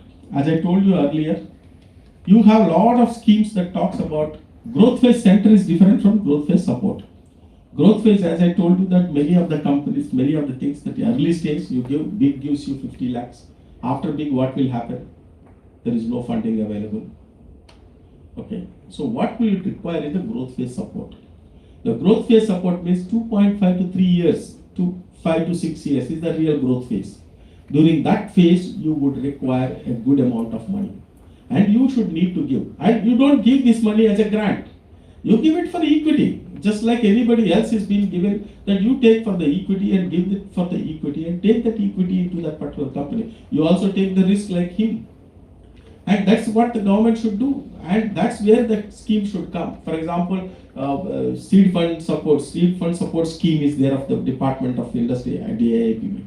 Why can't they have one more scheme within the same system to have growth phase support? Very clearly define what is the growth phase support and then support the growth phase support. I think that becomes very, very important to get really, because if you are working in the healthcare system particularly, venture funding or other funding is not likely to come, private fundings are not likely to come because of the regulatory issues and other things. So you have to attack this kind of a problem from multi-pronged system, from multi directions, and then try to make this particular thing. So the growth phase support becomes very, very critical. I think we should need to have growth phase support, and that's what I will be redesigning existing schemes to include a growth phase window, or the AIP could consider creating a separate scheme for that within the same existing system. Will be very, very useful. Go to the next slide. This is my last slide. See, basically what we talk about is mergers and acquisitions. Okay. If you look into the West, basically what they do is that, take for example a development of a biologic or a chemotherapeutic. You develop a molecule. The molecule you will fine tune it and other thing, early stage research, and then try to see its efficacy and other thing. That's one part. Some people are very good in that particular. Then comes the next part. Either preclinical studies you do, early toxicity and other thing, toxicological through. And if it is not very toxic, then you go back to the drawing board and try to do it and other thing. This is another set of people who looks after. The next phase is clinical studies. How do you do the phase 1 clinical study? What should be the protocol for that? How do you do the phase 2 and what should be the protocol for that? Like that, phase 3 also you have to do. That's a different kind of expertise. All this expertise is not available in one person or a group of people. So what you would require in West, you see that many startups which starts early, they develop certain IP and they sell off their company to somebody else. Someone will acquire and he will further develop that particular thing with some more IP gets added to it and he gives it to the next person. Like that, it changes to 2-3 hands before it goes to a market product. In the meantime, many times it may fail also. But that's the way that they try to do. This is what we call is the acquisitions of mergers. You merge. See, Indian pharma industry is not into the new drug discovery or new biological discovery. And as what they would require is somebody who can do quickly that particular developments. They would be ready to invest because they have deep pockets. So we need to create a say platform or a system by which these people can be brought together and they can take this kind of developments wherever they are and take it forward those developments. So they can acquire the entire company so that you also make your money early and then you can move on to do something else. See, it's a win-win situation for both the people. On one side, you reduced your innovation development time by significantly because you are getting a ready-made innovation and you take it forward. Whereas the innovator who has done, otherwise he has to wait for 10 years, he will be getting at the third year or third and 3.5 years, his part of money and he can move on to something else. It's a win-win situation for both of them. So that's what we should encourage. So what we are suggesting is that facilitate forms through curated events and matchmaking within the funding agencies playing a lead role, catalytic role. Because here, if the funding agencies also becomes a part of it, then it will be very, very advantageous. So that's what we should do. Say, for example, if somebody has got a chemotherapeutics and he has early stage molecules, so we can bring those half a dozen or 10 companies as one platform and curate them and then put it before the various companies whether they would be interested in acquiring that kind of a company and other things. So this will make a lot of things move forward and the developments of early stage developments will see light of the day. Otherwise, I have a feeling many of them will die. And people talk about the valley of death and other things. This is where many of the things will go up to a point and then die all of them. In fact, when I was the Bionest, I was chairing for the Bionest committee. At that time, one of the meeting that we had was that the secretary was lamenting that most of the applications were coming for the medical devices, and in big is biotechnology ignition grant. And she was saying that 85% of the applications are only medical devices, and it looks like that we are only becoming medical devices scheme. It's not becoming a broad-based scheme and other thing. And many of these, they have funded a large number of things, but I can't see any of those medical devices in the market or anywhere. That's the problem. I think Bhuvaneshwar will explain that. He has a better understanding and better knowledge of that particular thing than me. So I think I will stop here because this is my, there is no other, this is the last name, right? Yes. Yeah. So I just tried to do what I thought is that some of the things that what I had with my diverse experience, which I could feel that these are the good things that could be very useful for in putting into the, if you want really startup culture and the startup ecosystem to progress in this country, I think we require enabling policies. And the enabling policies need not be just starting and giving some fund, little fund here, there, and other thing is not going to be enabling policy. It has to be holistic and it has to be from diverse angles. It could, unless we do that particular thing, and the startup culture will not survive for long. Because initial enthusiasm is there, initial enthusiasm will see to it, not people coming into it, but many people will die. That's the reason why, if you look into the things that many of the startups today is this thing is IIT based or IITS based, because the gestation period is being very low. Either you succeed or you fail within 2 years. So that's the kind of advantage that you have in that part. That's why many people are entering it. But there also people are finding it difficult. Many people are dying there also. So this is becoming a risk. But if you have to do it to deep tech, like any of the biologics or any chemotherapeutics or any other area, even chemicals and other thing, the gestation period is so long that you will find it very, very difficult to continue. So if you want the startup culture to really flourish in this country, and it is like across the board, not in one direction, one area. In all areas it has to develop, then you require a good amount of policies. And besides these things, sector-specific policies are also required. I have not touched the sector-specific policies, but there will be some will be required a sector-specific, because each sector has got its own dynamics. And within the dynamics, you would have to have some kind of a policies. Without that, I think the dream of what we call it that, Vikasit Bharat, driven by the startups or the startup culture, is not likely to take place. I think with that few words, I will stop here. Thank you very much. And also would like to thank the organizers for having me here. I don't know why they have chosen me for this particular topic. Maybe I don't know why they have chosen me. Maybe Muthu must have thought that this fellow can. But this is the difficult, tough subject. In fact, it's not so easy. And I have seen a lot of government people also don't have idea of the policies. That's the biggest problem in this thing. So I think, thank you very much for your patience.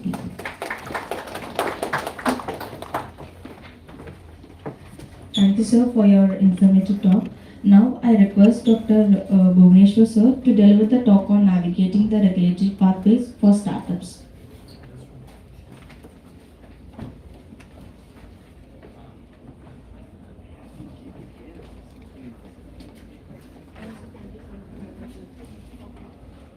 You don't have a column, right?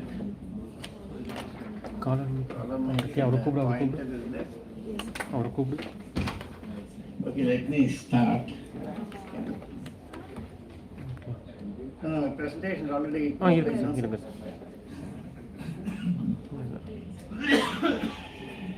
Can you all hear me? Because I'm not too good at, I prefer a column like that, my hands are free. Anyway, I think first I'd like to thank the organizers for having me here. One of the privileges I've been having is I've been associated with both HTIC and the Medical Technology Incubator right from its very beginning, I think going back to around 2007-8 when I was part of the committee appointed by Professor Bhan for looking into the need for setting up the HTIC and so on. So we're fortunate to be part of HTIC right from the beginning. And one of the reasons I know Mohan very well is because of this long association. And I think just as an introduction for the, okay, you have that ready. You have a, okay, pointer, that's very nice. Pointer, slide. Yeah, I think the 2-3 things which earlier speakers have touched upon, I won't be touching here, but just like to emphasize, one is Mohan's thing on marketing. The problem being medical devices are largely B2B. When he says B2B, B is mostly the hospitals, and marketing to hospitals is a big challenge. The primary reason I feel is we don't have enough clinicians involved in innovation in India.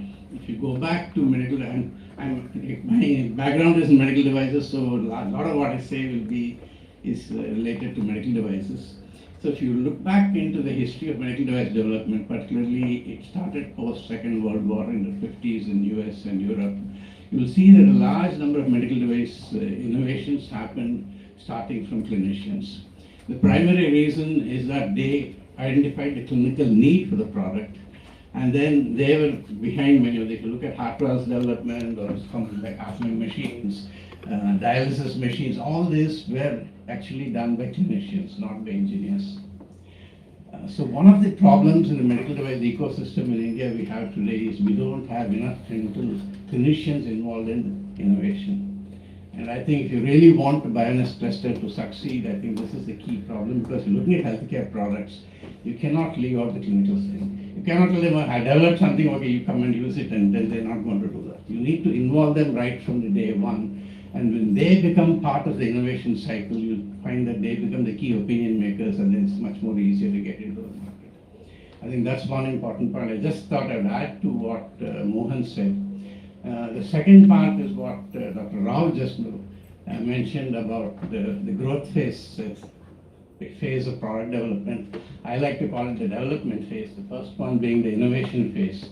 Then you have the development phase, which involves all the prototyping, the cyclic prototyping, testing, and doing the clinical studies or the user studies, and getting it through regulatory approvals. That is what I like to call the development phase, or what he said, the growth phase.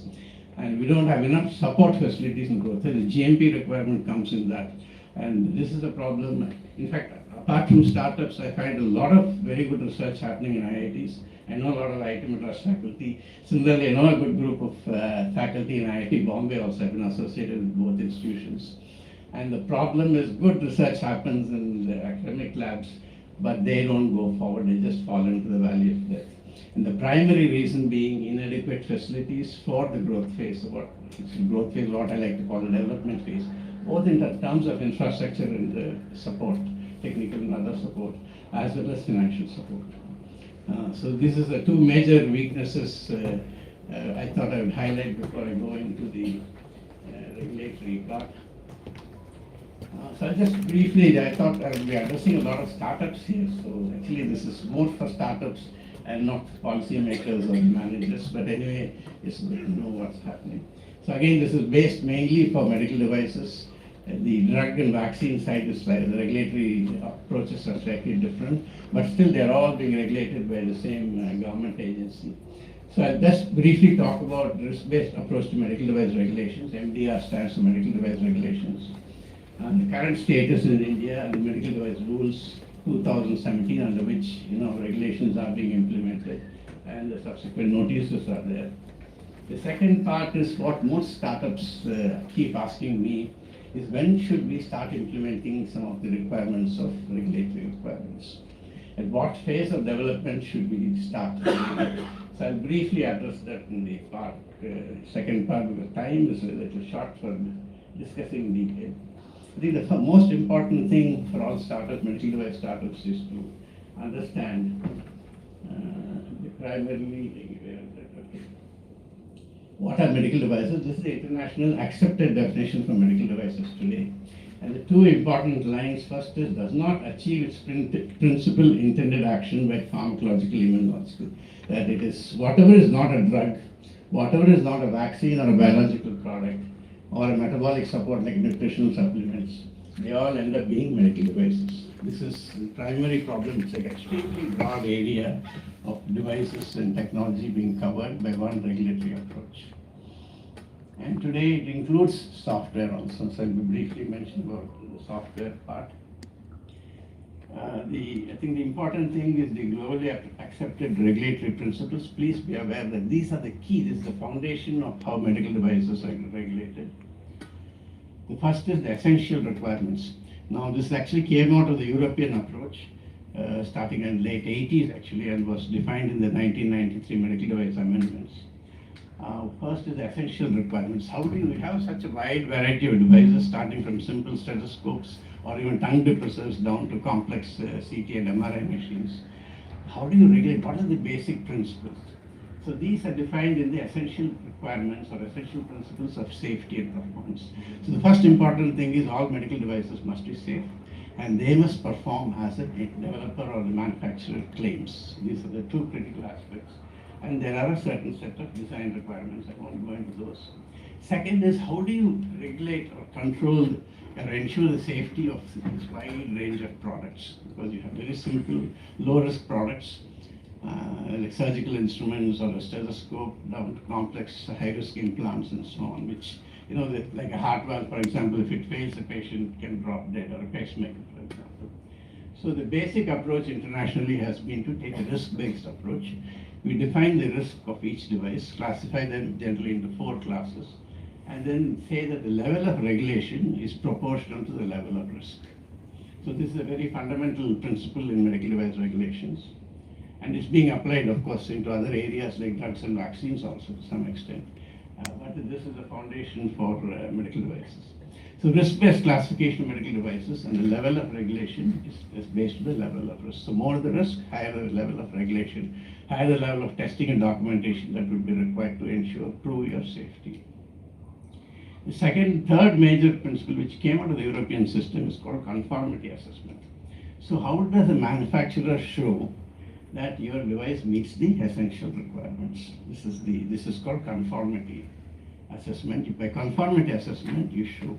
So we can show that your device is safe by following international standards which are all available for many devices or for many processes and so on. And this is done by what are called notified bodies or agencies which do conformity assessment. So this is the 3 major principles or steps. And then the 4th step, which is after you get into the market, which is now required as per regulatory, is vigilance. That is, a medical device manufacturer is required to follow how your devices are performing on the clinical or the user side. Are there problems? So if you have issues, it is your duty to ensure that unsafe devices are removed from the market, or you take steps to improve or change or improve your design.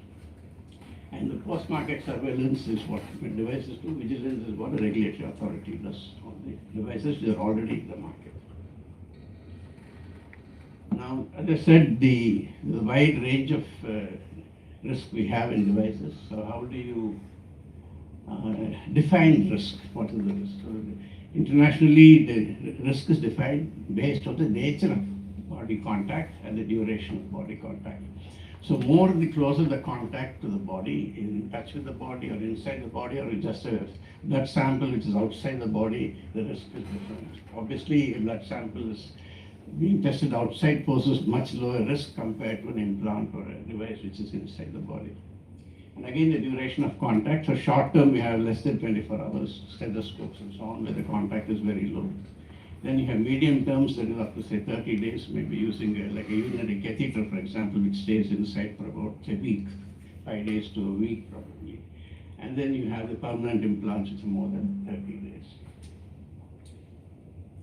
So the current status of Indian regulations is we have actually it's unfortunate or fortunate that many medical devices are regulated under the Drugs and Cosmetics Act of 1940. This is one of the problems. It predates independence, so there are many issues because of the state versus the center issue under our constitution. Unfortunately, this act has not been updated or reissued completely. We still continue with that, and we only go with amendments to that. And the medical devices are now managed or controlled under the Medical Device Rules 2017. This was issued in the January of 2017, and it came into effect on the 1st January of 2018.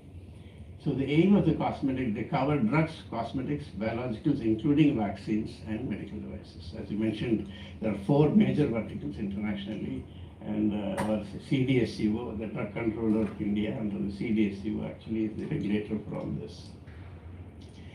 As I mentioned, the rules were notified on 1st January 2018 and sort of became effective, but there has been a transition time which CDSCO has been managing. But from 1st October of 2023, all medical devices are regulated. So please be aware of whoever, as a startup, if you're developing a medical device, first make sure the device is a medical device. If it is a medical device, make sure that you follow the requirements, because legally you're required to follow the regulatory requirements. So from 1st October of 2023. The 2017 has a number of parts. I'm not going into that. But some of the important schedules under that are the classification, first schedule. And then I think one important is registration functions, and not so much. What's important for startups is the documentation is required for grant of a manufacturing license, or if you want to import, the importing license. Then 5th is one that startups generally keep asking is implementation of quality management systems. Legally, you're required to implement ISO 13485 as a part of your development and manufacturing. This doesn't cover manufacturing. Please remember, ISO 13485 also covers the development phase. And second is, of course, the post-market approval, the major and minor changes that have been going on, and the requirements to conduct clinical investigation. So these are some of the 3 or 4 schedules which are important for startups to really address. And some of the new definitions in MDR 2017, one was medical device been updated to be in par with the international definitions. There is the concept of substantial equivalence, which has been borrowed from US FDA. It's called a predicate device, saying that if there is an equivalent device which is already in the market approved by the CDSCO, which is called a predicate device, and you can show that your device is as good as the predicate or even slightly better, then you don't have to go through many of the testing requirements, like particularly clinical studies. So this is what's called a predicate approach, but it involves a lot of comparative testing. So you just can't say my device is as good as my ventilator is as good as the imported Word ventilator, but without having data to show that. So you need to, of course, have data to show that. your device is comparable to the predicate device. But that's a very nice approach, essentially borrowed from US FDA. Europe does it, but does it a little bit differently. And the concept of an investigational medical device, particularly important when you want to take a device into clinical studies. It's called an investigational medical device. And a clinical investigation for non-diagnostic devices, this is called clinical investigation. Though the internationally, I'm sorry. So internationally, the term many people use is clinical trials, but when it comes to medical devices, the internationally accepted term is clinical investigation. There's also another term for clinical evaluation. I won't go into that. They're two entirely different aspects of medical device development. But the standard term is clinical investigation for non-in vitro devices. This is as per Medical Device Rules 2017. They define who a manufacturer is, who a notified body is, and what is the new in vitro diagnostic device. And then IVDs are generally go through a clinical performance evaluation. This is a term which is not used internationally, but it is there in our medical device rules. So please be aware that you're applying. If you develop an IVD, you need to go through a clinical performance evaluations. Slightly, the approach is different from a clinical investigation or a clinical trial, but this is what it is. So we have 4 major classifications. This is in conformance with the recommendations of the Global Harmonizing Task Force. So class A is low risk, like surgical instruments, thermometers, stethoscopes. The regulatory level is very low, just a registration is required. Low to moderate risk are B, and then like needle suction equipment, which are in closer contact with the body. So basically, you're required to do quality system certification and verification of safety of your device. Class C are moderate to high risk ventilators, orthopedic implants. The last section of orthopedic implants come under Class C, but most of the joints will come under Class D. They're the higher risk implants like heart valves, implantable defibrillators, hydrocephalus shunts, and so on. And these require what is generally called as pre-market approval. That is, before you can place a device on the market, you must have an approval and a license from the CDSC. Now, IVDs are classified again as ABCD. Low are something like specimen containers, simple test kits. Moderate are some of the pregnancy tests and simpler tests that you can use at home. Then we have the moderate to high like blood grouping reagents, and the very high are all generally related to the notified diseases. That is, notified diseases are those diseases which hospitals and doctors are required to notify the local health authority when they see a patient with that disease. So like HIV, HBV, HCV, I think even malaria and TB are notified diseases. And any diagnostic kit you develop for these notified diseases go into Class D, and they require a lot more testing and validation. So the general licensing requirements for Class A and B, SLA is the state licensing authority. So most of licensing for Class A and B devices are handled by the state level, by the state licensing authority. And so they have different forms like MD5, MD6. I won't go into that, but these are all available on the internet. If you search using, say, Google Gemini or Copilot, you will find out most of these things can be found there on that. Class C and D devices are controlled from Delhi by the Central Licensing Authority, that is the Control General of India. So you have to apply for the manufacturing license and MD9 load license and so on. Import license is different. Quality system under 13485 and highest level, there's a higher level of scrutiny there. It has to be audited by the notified body with the CDSU review. I'm a little bit not sure whether I got the right answer there, because from what I knew, 13485 would be audited by CDSCO, not by whether any recent changes have come in the rules. These usually come under the rules. So please keep, whoever is going into regulatory systems and going to apply, please go through the CDSCO website. You'll find all the forms and guidelines there. Okay, I'm sorry.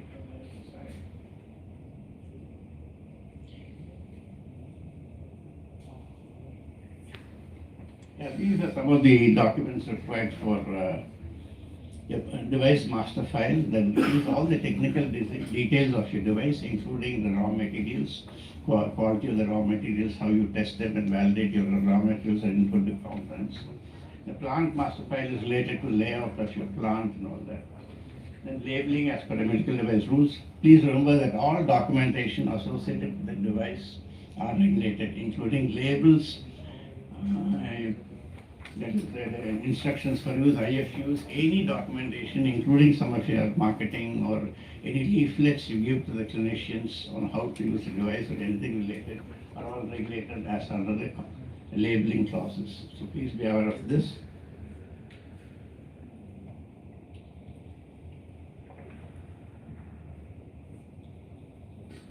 Then you are also required to do post-market surveillance under material vigilance. This is the international guideline now. And any changes, major changes you make to your device have to be notified back to the regulatory authority. I'll just briefly touch on software as a medical device because there's a lot of interest in AI and using AI now. Because a lot of the reviews I do for MTI or screening I do, this is almost, I would say around 33, 1/3 or even half of applications for incubation I now see are coming under AI-based systems. The issue is they are called the software as a medical device. The primary difference is when you have a software which is independent of any hardware, then it's called software as a medical device.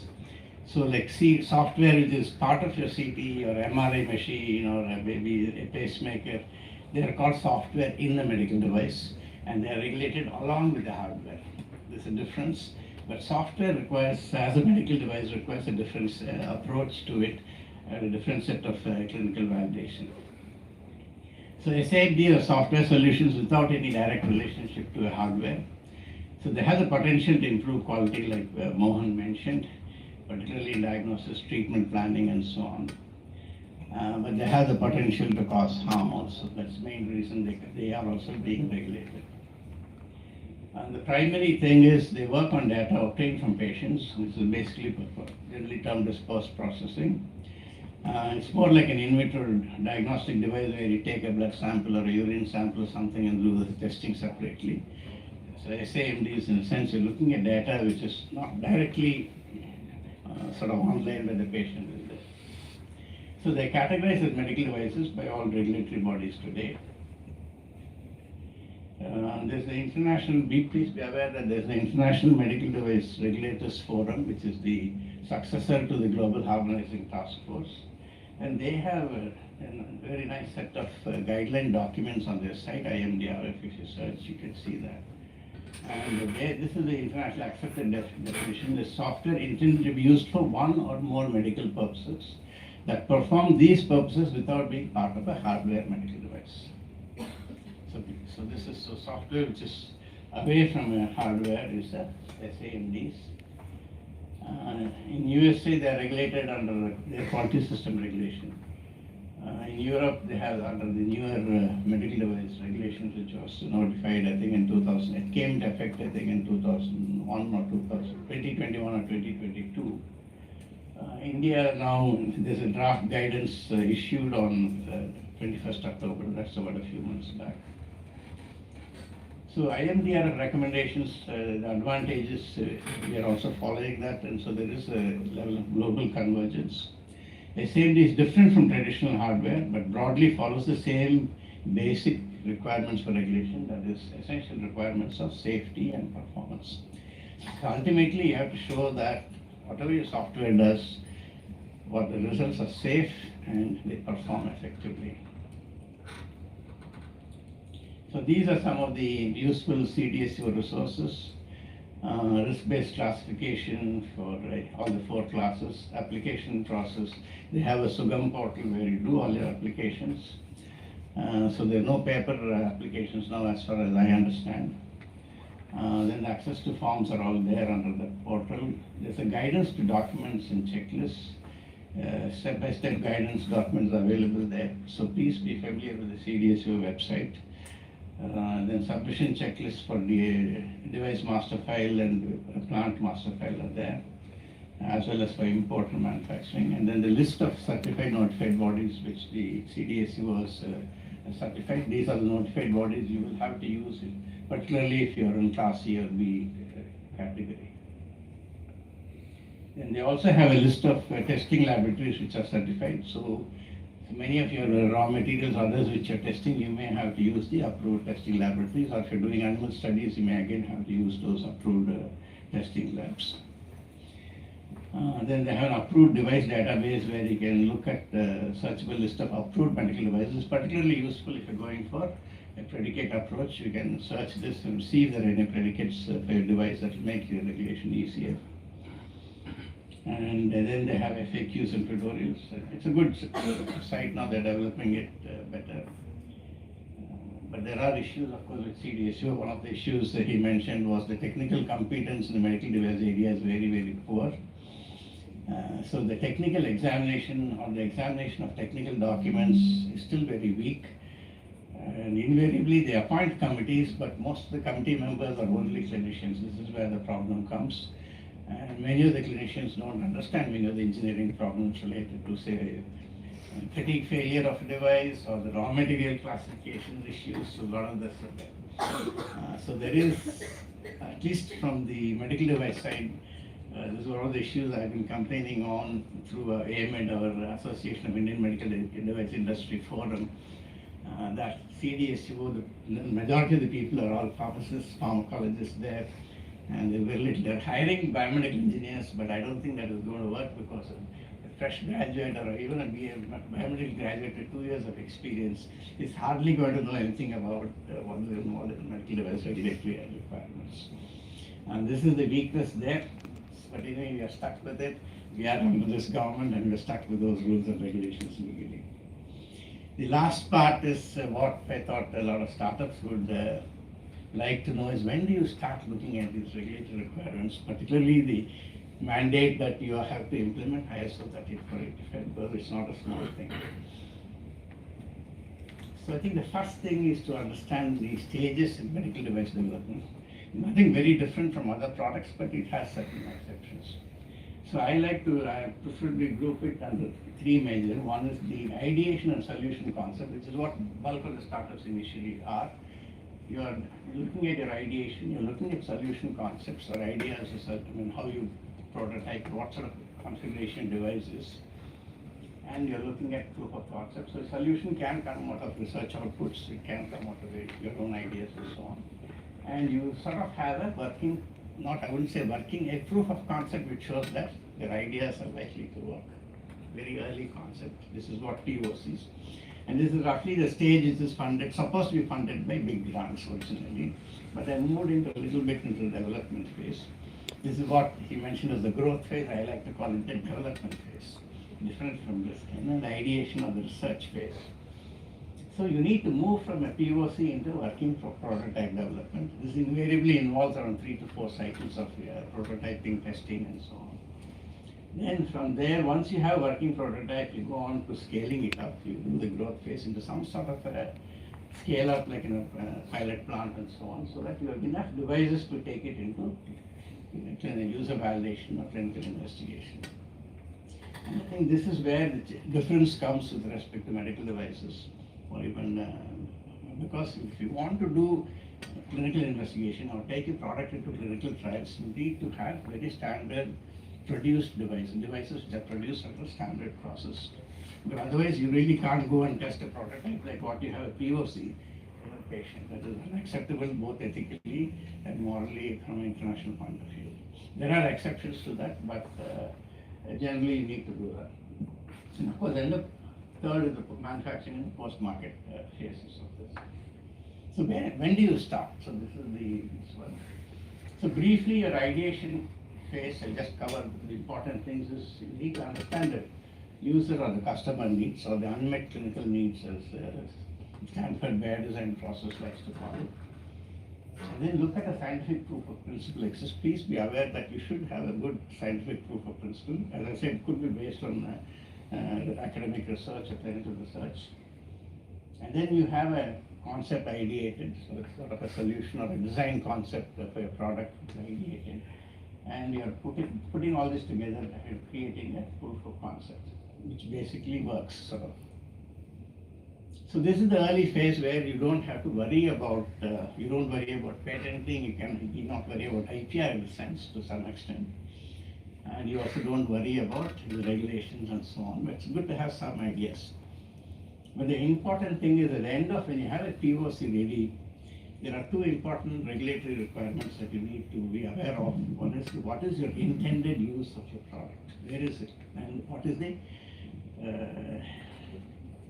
intended use and indications for use? This is true for drugs, it's true for all healthcare products.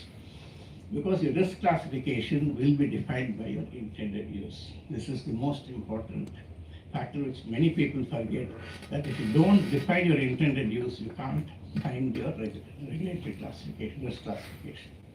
So these two are interlinked, and unfortunately intended use is not very easy to define in the early phases, but you need to make a start, be very clear of it, and this is where you look at some of the issues like what will be a risk of your class, and what sort of issues. So that's when you start putting together the regulatory aspects you need to start addressing.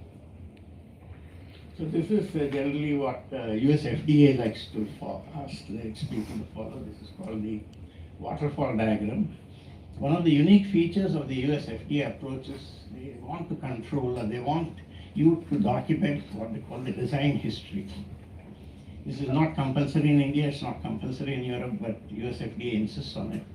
Because according to them, about 80% of failures which they found in medical devices, particularly during a survey during 1980s to early 90s, 80% device failures happen due to poor design and testing. So they are very clear about this. So you have identified your unmet need, you say you have a sort of a POC, and then you go through a cycle of prototyping and testing. So you define your design inputs, you look at your design processes or your SOPs, and then you have a design output which says these are all my SOPs, these are my input materials, this is how I process it, this is how I assemble it, and you test it in your lab or in your facility. This is called design verification. Remember, this is design verification, it is not device testing.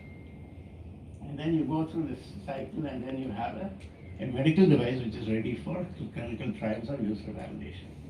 So you do that, and you make sure that in clinical validation, the initial user needs that you define are met effectively. Just because you have a working device doesn't necessarily mean that your user needs are met. So this has to be done by a clinical trial or a user trials. So I put it in a slightly different way, because my creation. So you start with user needs and a solution concept or a POC. You go through, usually from my experience, you need 3 to 5 iterations of prototyping and testing before you have a working device. And then during that phase, if you're doing a second implant, you need to do all the material qualification, approvals, your supplier, vendor, make sure they're qualified. Particularly for medical devices, you need to look at biocompatibility testing and so on. All this comes under this phase. And you're also required to do regular design reviews and document the development. This is, as I said, one of the aspects of design control is looking at design reviews and documenting what's happening at each stage of your prototyping and how you have come to it. One of the other things you're required to do, and I think I took it out, is what is called risk management. One of the important requirements in international regulatory is implementing ISO 14971. It's also a requirement on ISO 13485 that you have to implement risk management. That is, you analyze, look at what are all the risks that a device can cause, and you have to design into it how you are mitigating or controlling those risks. So this is an essential part of medical device development today is risk management. And you need to develop the documentation or a file for it called a risk management file. I don't know whether CDSU was, how much it is insisting on it, but if you want to go and get the CE mark, or if you want to go and export it, you need to get the risk management file in order. It's a bit challenging problem. Not many people who really know how to do it, but it can be a very challenging. Higher the risk, like in implants, it is actually becoming very difficult. Or if you have a complex device like a CT or MRI, and risk management can become a big issue. Once you have a final working prototype, you go through some sort of a pilot production and get your regulatory approvals, and then you can move into clinical investigations. This is the broad. This is when you need to start implementing your 13485 and also look at regulatory requirements much more seriously. So thank you. I hope I didn't exceed my half an hour.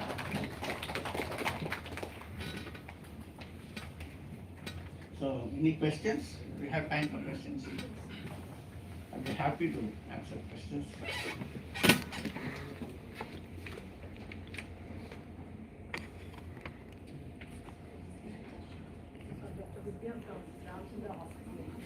Want to come a little closer or use the mic? Come here.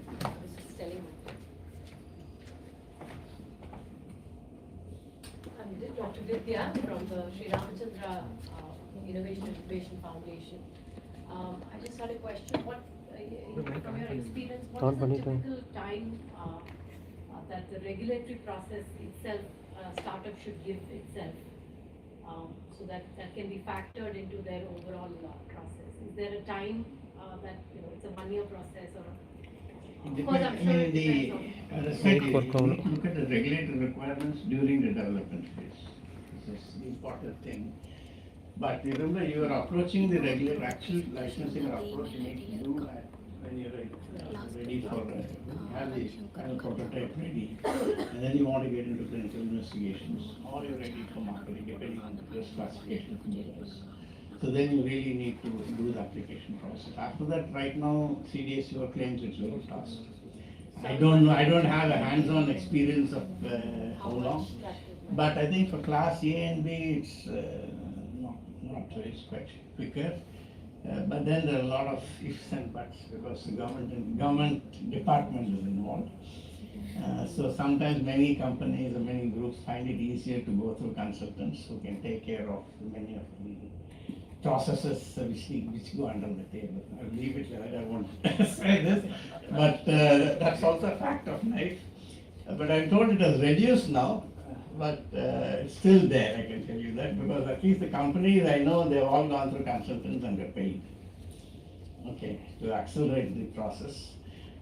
So I don't have actually a sort of first experience of going through CDSCO, right, personally. But this is what at least 2 or 3 companies who are associated with have told me directly. I have another related question, sir. So oftentimes Yeah, it's working, yeah. Oftentimes startups do pilots before ethical clearance. So we usually insist that there is an ethical clearance before any testing is done on patients. But when medical devices are developed purely from the engineering groups, we notice that oftentimes the pilots have been done on patients and no ethical clearance has been obtained. Is there any, do you know of any framework? Actually, the rules are very clear. You cannot do clinical studies or use devices on patients without ethics committee clearance on one side. And to some extent, depending on the development phase, you need to get the regulatory approvals. But regulatory approvals, getting the license is essentially when you're getting ready to market it. But class C and D devices, please remember, before you go for clinical study, you also have to get a regulator's approval. But for class A and B devices, you can do user trials without going to the regulator for an approval, but you still need ethics committee approvals. It's unethical internationally as per the World Health Forum. It's unethical to do any clinical studies without the ethics committee approval. I'll give you a typical example of a class, I would say an A device or a B device is basically for fecal incontinence. A very difficult device because you can't test it on any animals. You can't do development without trying it out on patients. In fact, I had a startup from IIT Hyderabad who was mentoring, and it's a big task. These are very rare. I mean, there are very few of them. But you can't do a device development like a fetal incontinence device without trying them out on patients actually. Okay, then what do you do? How do you do this? So you go to ethics committee and say that, okay, this is my prototype, these are the basic things I've done. For the material testing, is compatible, it won't cause any allergy or other issues to the patient. Those basic testing has to be done definitely.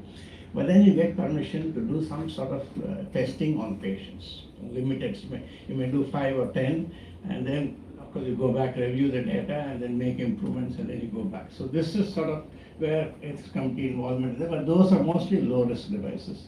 But if you're talking about class C and D devices, the higher-risk devices, you can't do clinical studies without regulatory approval, because if you do that and then you apply for license, they can refuse to accept the clinical data. So this is a risk we are facing, because clinical studies can be very expensive and time consuming, and if a regulatory authority will not accept the data, US FDA is absolutely clear of that, they will not accept data unless it is licensed by them for the high risk class 3 devices. So does that answer your question? Yeah. Just one question. We are a startup, thanks to HTIC. We work on breast cancer therapeutics. So why not keep all these things as a course? You are there from academia, some of them, a lot of them. Why not have the regulatory all those steps as a mandatory course for biotech or biomedical? It is mandatory. That's what the law is. So, And no, that's- I mean a course in BTech or course in part of the BTech. curriculum, make it mandatory. That I don't know, you'll let ask the academic. Just put across to everybody, Yeah. not to you. I think it's more, I would put it as a part of a BTech course, maybe as a part of some No, no, like one- master's level, I think, yes, definitely. One school of pharmacy. Like Very 3 credit. In our university, there is a school of pharmacy. Yeah, pharmacy, no, probably, yes. No, no, that's what I'm saying. Elective is different. I'm saying that's what I told him, mandatory. Elective is different. Who takes it? Why it has been kept as open and means because EC people with biomedical application, chemical people with biomedical application, mechanical people, biomechanics with the medical application, biophysics with medical application. All those things said and So done. When we everyone want should to know hire a medical people, regulatory. they don't know what So is it has regulatory. kept as open elective, those who are doing for. Where are you medical. from? Yes, sir. Where are you from? I have been working as a professor in autonomous college. I have framed the medical regulatory. I have been working with Nitish Kumar, who was in Andhra Pradesh MedTech, what Madam had told. He has been working with so many people. Nitish Kumar. Because when we get our people, right, Yes. freshers. He has been insisting every autonomous body, every autonomous biomedical engineering, he is insisting to keep compulsory the regulatory. I am receiving quite often from him for medical regulation courses. What should be the syllabus? What should be the restriction? Because it is a vast one. Regulatory have. I So think much this is, vast- can we continue this outside? I think this is a long and difficult topic, and maybe we can discuss it after the meeting. Thank you. But what Sir has told, there are lot of ifs and buts.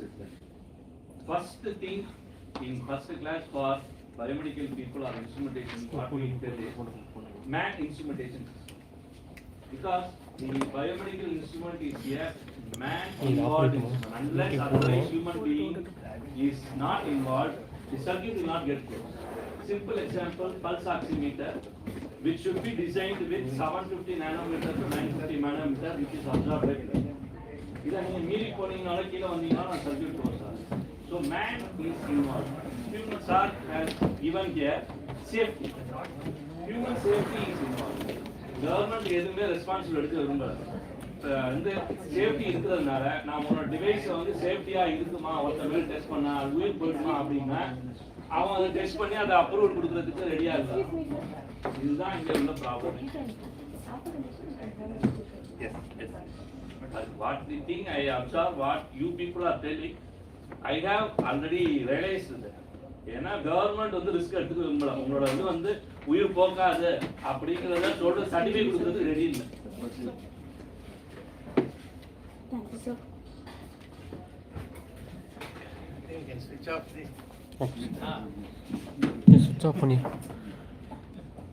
Thank you, sir, for sharing your insights with us. Now we are moving on to the panel discussion on the next decade of Indian incubator scaling impact to collaboration, innovations and sustainability. For that, I invite the moderator, Dr. Shantanu Patel, Director of SRM Buenos Incubation Center, along with the panelists, Dr. Bhuvneshwar sir, Mr. Ramanathan sir, Dr. Yogeshwar sir, to take the stage.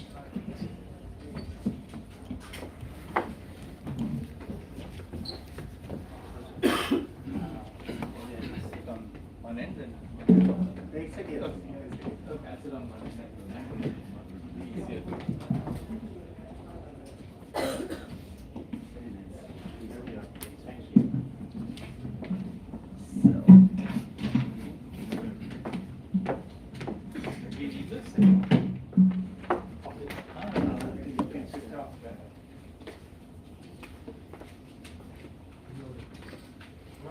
So, can you speak into the mic? I think this has been a kind of a huge learning experience for me as well. I'm on stage with at least a collective 125 years plus of experience in policy making, implementation, and various kind of skill sets that I can only be hoping to achieve at some point in time myself, right? As Ramanan sir alluded to, before that, let me introduce myself. I'm Dr. Shantanu Patil. I'm basically an orthopedic surgeon by training, but I've been in research for the last 20 years of my life. And I also run the Department of Translational Medicine Research at SRM Medical College. Through that, we have the Bairag Bionist, and I think we are the youngest member of the Tamilnadu Bionist cluster. We've been operational only for the last 1 year, right? And so I should thank the HTIC team and Muthu sir for giving me an opportunity to moderate this session here today. And the one thing which most of us, I think, how many of you are here from the Bionist incubator side, the management side? I think 6, 7 people at least, yeah.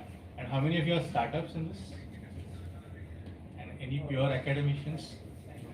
All right, couple of them. All right, great. So we have a decent representation of Anybody from the industry? industry. Anybody from the industry per se? One person. Okay, good. So any investors? All right, that's good. So there's like a roll call which I took as my topic for this panel is basically next decade of Indian incubators and how are you going to scale the impact through collaboration, innovation, and sustainability. We've just gone past the first 10 years of Startup India movement, which is a government thing, and the numbers on paper are pretty impressive, right? We have 2 lakh plus registered startups, but the data is, I don't know whether it's really believable at some places, because that's the number of startups who registered. We have no data on startups which failed. We have no data. We only talk about our success stories. We have no, sir alluded to so many projects which start and then they die because of not having the right help, either regulatory affairs nip it in the bud, or financial issues nip it in the bud, or ignorance. Sometimes, if you've got a medical device and you're not following the regulatory affairs and you fall into a trap.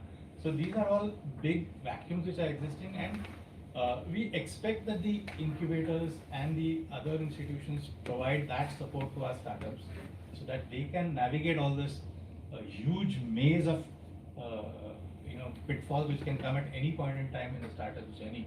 And this is something which incubators have probably not done a very good job of in the last 10 years, I would say. And most of the incubators, unfortunately, or because of the way the structures have been in place, right? As I mentioned, in 3 to 5 years, it's supposed to become self-sustaining, or the educational institute to which they are attached, it doesn't give them the same status as an academic department, and so they're always as an add-on, or it is one of the things which you have to do because you have to do your NIRF ranking, so you have to do that.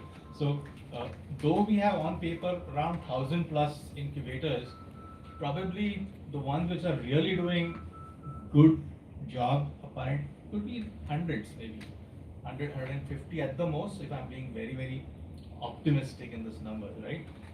And the other thing which happens is, I know how many of you are aware of this. Chennai city region has around 62 registered startups with the startup TN, right?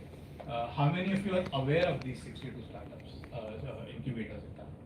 Right? A lot of them have an incubator on paper or on board. Second thing which happens is, yes, we have 62 incubators, but how many startups are there which can be, mentored by these 62 incubators? Because the paucity of good startups with good ideas or with a good business plan are not that many, and so what ends up happening is we start poaching each other's startups, right? As incubators, we start I wouldn't say stealing them, but we tend to, encroach upon others and try to attract them to our domain if we can do that. So one of my first questions, basically to the panel itself is, how do we make sure that this collaboration model becomes more institutionalized, or it becomes more, profitable, that's not the right word, but something which each incubator will want to do? What would be the right incentives to provide for a collaborative model?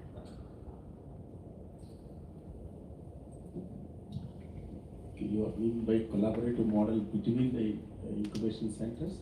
Yes, sir. That's the, see, that the incubation centers also under pressure. They would like to be, sort of one-up man, so that everybody is measured how many startups you have incubated, how many you have, encouraged, how much money you have earned, how many graduated, how many products have come. These becomes the parameters basically. Now, when you are running against this race, and you will find that very difficult between the organization to collaborate.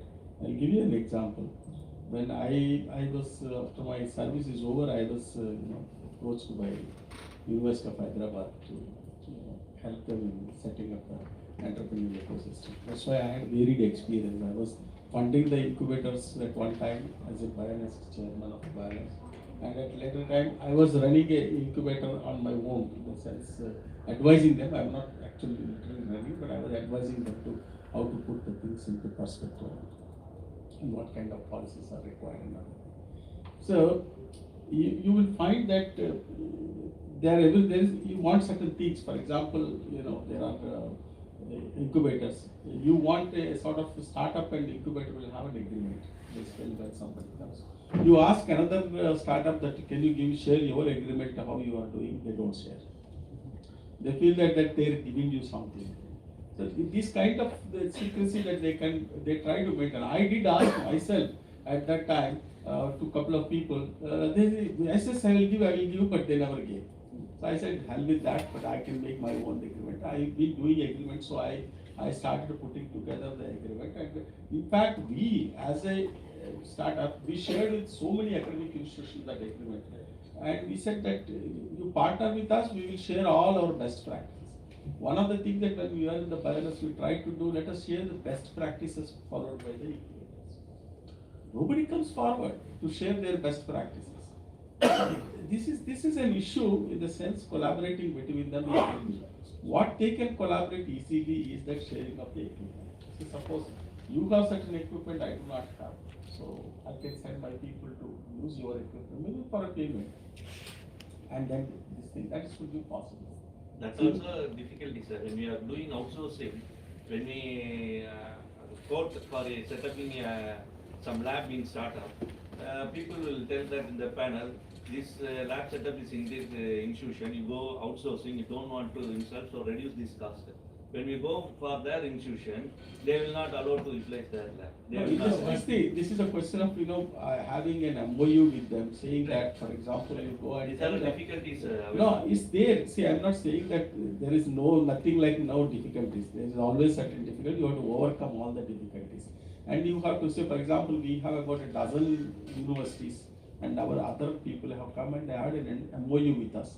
Okay, that MOU we sign, and then we offer all our these things. Then people can come and spend a couple of days, 2-3 days to understand what kind of practices that we are following and other things.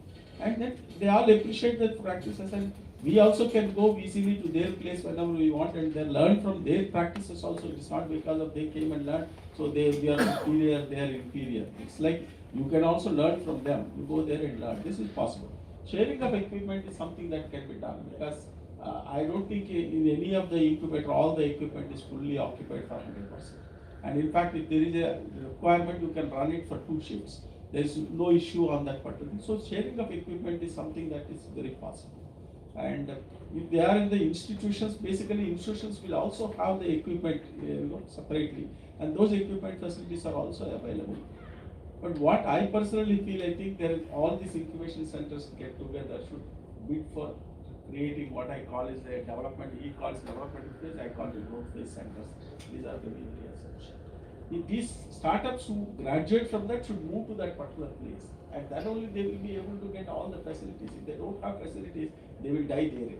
There is nothing that can be done about it. He talked about at least you have to make a 10 or dozen, initial. Then we do the prototypes. The prototypes to do that particular thing. If you have to get one mold done, the mold itself is very, very expensive business. It's not so simple for an instrument that you have to do. The mold itself is cost you so much money. And sometimes in India, I don't know whether it is there, when we were trying to do some kind of mold that we have to go to Singapore or Taiwan or these kind of countries, you have to go and get it done. So you should bid for and a collaborate. That starts, a collaboration starts from there. And I think the biggest advantage of the cluster which we have here is we do share our resources, we do share expertise and knowledge. I think it should be on a little bit more aggressive manner, but it is like it's never happened that we have run into a problem and somebody has not helped us. So, but this is it is all happening on a personal level, right? What I'm there is saying- no institutional support. One of the that things sense. that you should do is that instead of meeting like once in a year or once in 2 years or something, this kind of meeting, you should have every quarter. Meet it for a cup of tea in the afternoon. You don't have to have some talks and other things. You just have to meet among yourselves and see what are the common problems, what are the common issues. And together you should pitch it before your state government, how they can support you in furthering the entire startup culture and startup ecosystem in the state. I think that's how you bring it's all relationship between the people. It's then all collaborations are possible. If there is no relationship, then there is nothing is possible. I'll have to ask this to Ramanan sir specifically. You've been involved with this growth of incubators and you at the school level of the adult tinkering labs and everything. What are the two changes you would retrospectively have done to make sure that this has had a better impact? Knowing the various pitfalls, like we never talk about the failures, but I said, and I'm sure you are aware of all the failures per se, right? What would you do to make sure that those didn't happen or at least you mitigated them? Limiting to two changes is very less. Okay, I mean, you can take your time. I just want to time. But let me start off on a different note because I've been part of the industry and I've been then part of the government and so on. I think there has been a tremendous progress in not just in innovation but in the startup movement and all of that. And I don't think we should look at ourselves so critically that we have not done as well as many other countries have not even done whatever we have done. So I see today, I mean, this sort of meeting was not possible 10 years ago. And this meeting is happening today, where we are discussing on how incubators can better the performance, how can we collaborate better and so on. So I think there has been progress. And when a country like India, which has so many challenges, demographic challenges, tier 2, tier 3 city challenges, tier 1 cities have an advantage which many others don't have and so on. So we have to be realistic about what can be the speed of progress as well as the speed of the outcomes that we get. If you look at, I think two main things is, if I look at changes that I would have liked to do in the approach, not necessarily the idea itself. The ideas was, I think, is very, very replicable.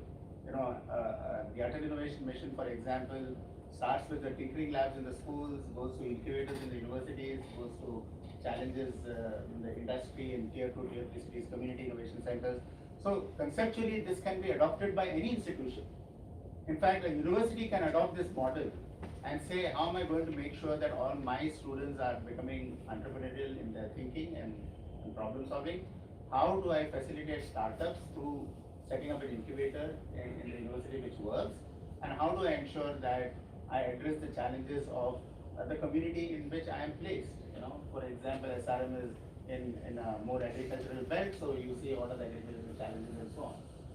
Where I see a gap is that we didn't institutionalize the collaboration between the university management and the incubation management.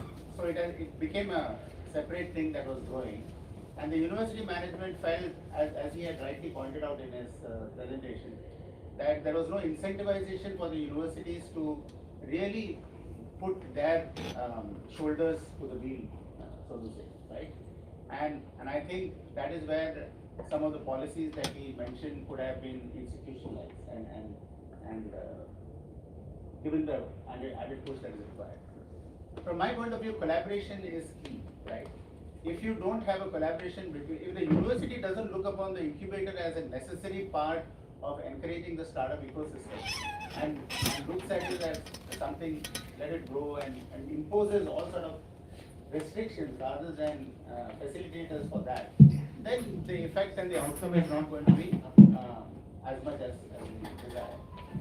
The second important thing that I feel is, many of the suggestions that were given were excellent, and I think they all need attention from not only from the government, but the second part was that most of the central government missions did not take the state innovation missions into very strong binding. Okay, and this now it is happening. It's happening after quite some time, but this should have happened from day one. So that was another change that I think.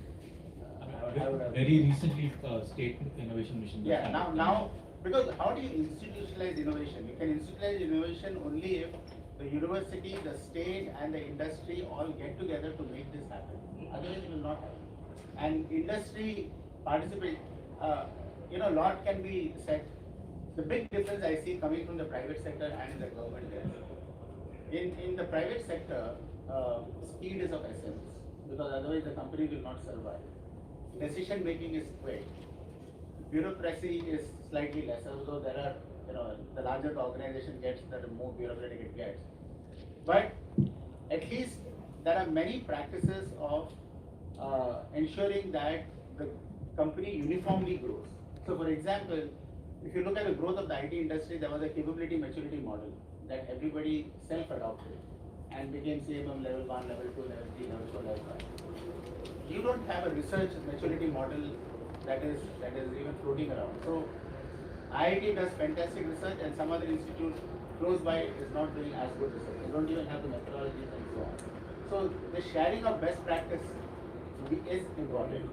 So institutionalization is important, and that means creating these models and templates by which you can speedily grow and share that becomes very important. So you spoke about the need for having a clinician involved from the very beginning, and as you very correctly pointed out, that most of the advances in medical have actually originated from a physician's need or the clinician's need, and it's the engineers who have made it happen. There are very few institutions in our country where you see this kind of an active collaboration, right? I work in a campus where the medical college and engineering college are literally right next to each other, right? And yet they don't talk to each other. I have to force them to come together and talk, right? And what would be your suggestion? You've been through this. It's a challenge because I worked in Sri Satyanarayana Institute for Medical Science and Technology. We had a hospital because we are in two different campuses, just 9 kilometers apart. Oh, we're not in the same campus, unfortunately. But there is a challenge. One of the advantages of Sri Chitra was it was driven by Professor Valyathan, who was a cardiac surgeon over there. And so when I started the heart valve, he was actually the man behind who initiated the program, and the whole institution sort of grew out of his ideas and in his own way innovated this. But still, I as working in the research wing had serious problems getting our clinicians, the younger, Chitra has a very strong DM and MCH programs, the advanced medical degree programs in cardiac and neuro. But getting the students to even come and work, or the younger faculty to come and spend some time in the research wing was a challenge. I was there for 36 years, I was head for 12 years, and I used to tell my director, why don't you ask a faculty, let us have the University of Utah Medical College Institute, they started what are called, they have two categories of medical faculty called clinical faculty and research faculty. And this is there in quite a few American medical colleges. So the clinical faculty spend around 70 to 80% time on providing clinical services, and about 20% to 30% time on clinical research, more related to clinical research. While the research faculty do the opposite. They do 30% clinical. They have to do clinical time because otherwise they'll be out of touch with the clinical practices and so on. So they need to see patients, they need to be working in the hospital, but they spend, say, 2/3, anywhere from 60, 70, 80% of time on research parallelly. So they had two categories. So a research medical faculty had to do a lot more research than clinical work. And we don't have that thing in India. In fact, I was asking Chitra to do this because we're running short of clinical faculty. Yes, why don't you do this? I believe some of the IITs are setting up medical colleges with that. I don't know. So this was a problem. The fundamental problem. No, but the fundamental. No, I think IIT Kanpur, they are coming out with the program. No, please. But the fundamental problem in Chitra and many other medical institutions is the demand for clinical services is extremely high. Particularly in well-established aims like in AIMS, Delhi and so on. And so to get clinical faculty involved in research has always been a challenge. But I would say over the last 15 years, I think it's been gradually changing. The biodesign program where AIMS and IIT Delhi are involved, it has undergone a substantial improvement. A lot more clinical faculty getting involved. I don't know, but Indians of Science is starting their own medical college. IIT Kharagpur has started. But there's challenges because the problem is the demand for clinical services is very high. The patient's load, like in Chitra, the patient load is really high. And I don't blame the doctors because I know our neurology professor is working from morning 7:30, he would come and he would be there seeing patients till about 8 or 9 o'clock in the night. So this demand is there, so high, Yeah, there's a problem there also. I said, how do you, this is where institutional policies are critical. So, That's one I would like to make. Second is, I think we need to look at some of the two great examples of collaboration between a medical institution and the thing. One is from the Harvard Medical School and the MIT faculty. They started what is called I forget the specific name. It is located in the MIT campus. And their main thing was, I think it's called the Division of Healthcare Technology. And their main thing was they would have faculty or people involved in that, for adjunct faculty for both the engineering side and the thing. Because then they found that the two institutions found that a lot of interaction was going on between clinicians and the engineering side faculty, but it was not formalized. So they set up this. This started in 76, 77, the time I joined Chitra, I remember that. Second is, of course, the Stanford Biodesign program. Same thing. They again was initiated because they have the engineering school and the medical school in the same campus and placed those together. And two, which has made a substantial difference in bringing these two programs together. So I would suggest if SRM you have that advantage, you should look at something like a biodesign program where you can get both together. I'll of course discuss that offline with you. We do have a biodesign program, but none of the medical doctors are ready to take part of it. It's a policy that determines. It's like I keep telling IITs and various people, as long as faculty promotions are based on academic research, a number of publications, a number of PhDs produced, they are not going to get involved in technology transfer or development. So unless you value development phase and the struggles in getting it through to an industry and into the market, that is also, unless that is valued, academic research is not going to reach the manufacturing space. This is one fundamental problem, and same thing applies to this collaboration. Unless they're valued as a part of their promotion or as a part of their career growth, it doesn't get into the mindset of the faculty. So this is a problem. Clinical faculty are judged basically by number of patients they see or number of operations they do. And unless that changes, this mindset change will not come. You need little more freedom for the clinicians to interact, and some time and effort, and when they do interact and do something, that has to be recognized as part of their career. So just to add to that, it's been 10 years since I came back to India. I was at Scripps Research Institute in San Diego for 14 years.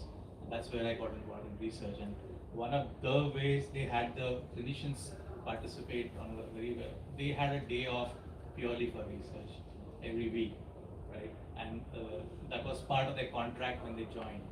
They had to do basic research also as that. And it's not that they were doing any less number of patient care. They were doing equally number of that. But that idea is still not here with us. 2001, when I joined STRIPS in San Diego, a lot of my colleagues back here in India laughed at me. Why are you doing research, right? But today it's not the same, right? Today, a young surgeon or a young physician does know the value of research, is actually willing to put in some time and do research. A lot of it is what I call as V2 research. It's like basically copying what somebody else has done somewhere else. But at least they're trying to do it. There's a lot of people who are involved in that now. I think where we are failing as medical college people or medical professionals is giving them the right mentorship at the right moment of time.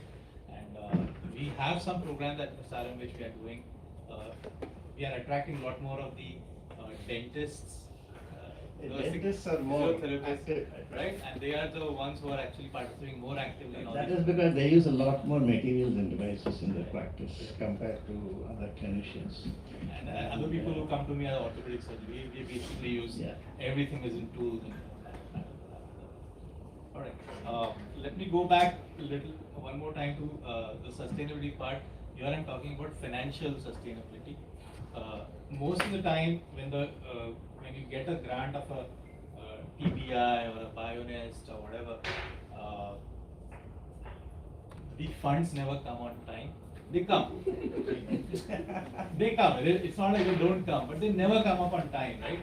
And that leads to so much pressures where you have to, either not hire people or lay off people in that scenario. Is there a better way of doing this than just always relying only on government money or It was not the case in the past. In the past, actually, if you look at it, is that the funds used to come in time, and they have been doing it.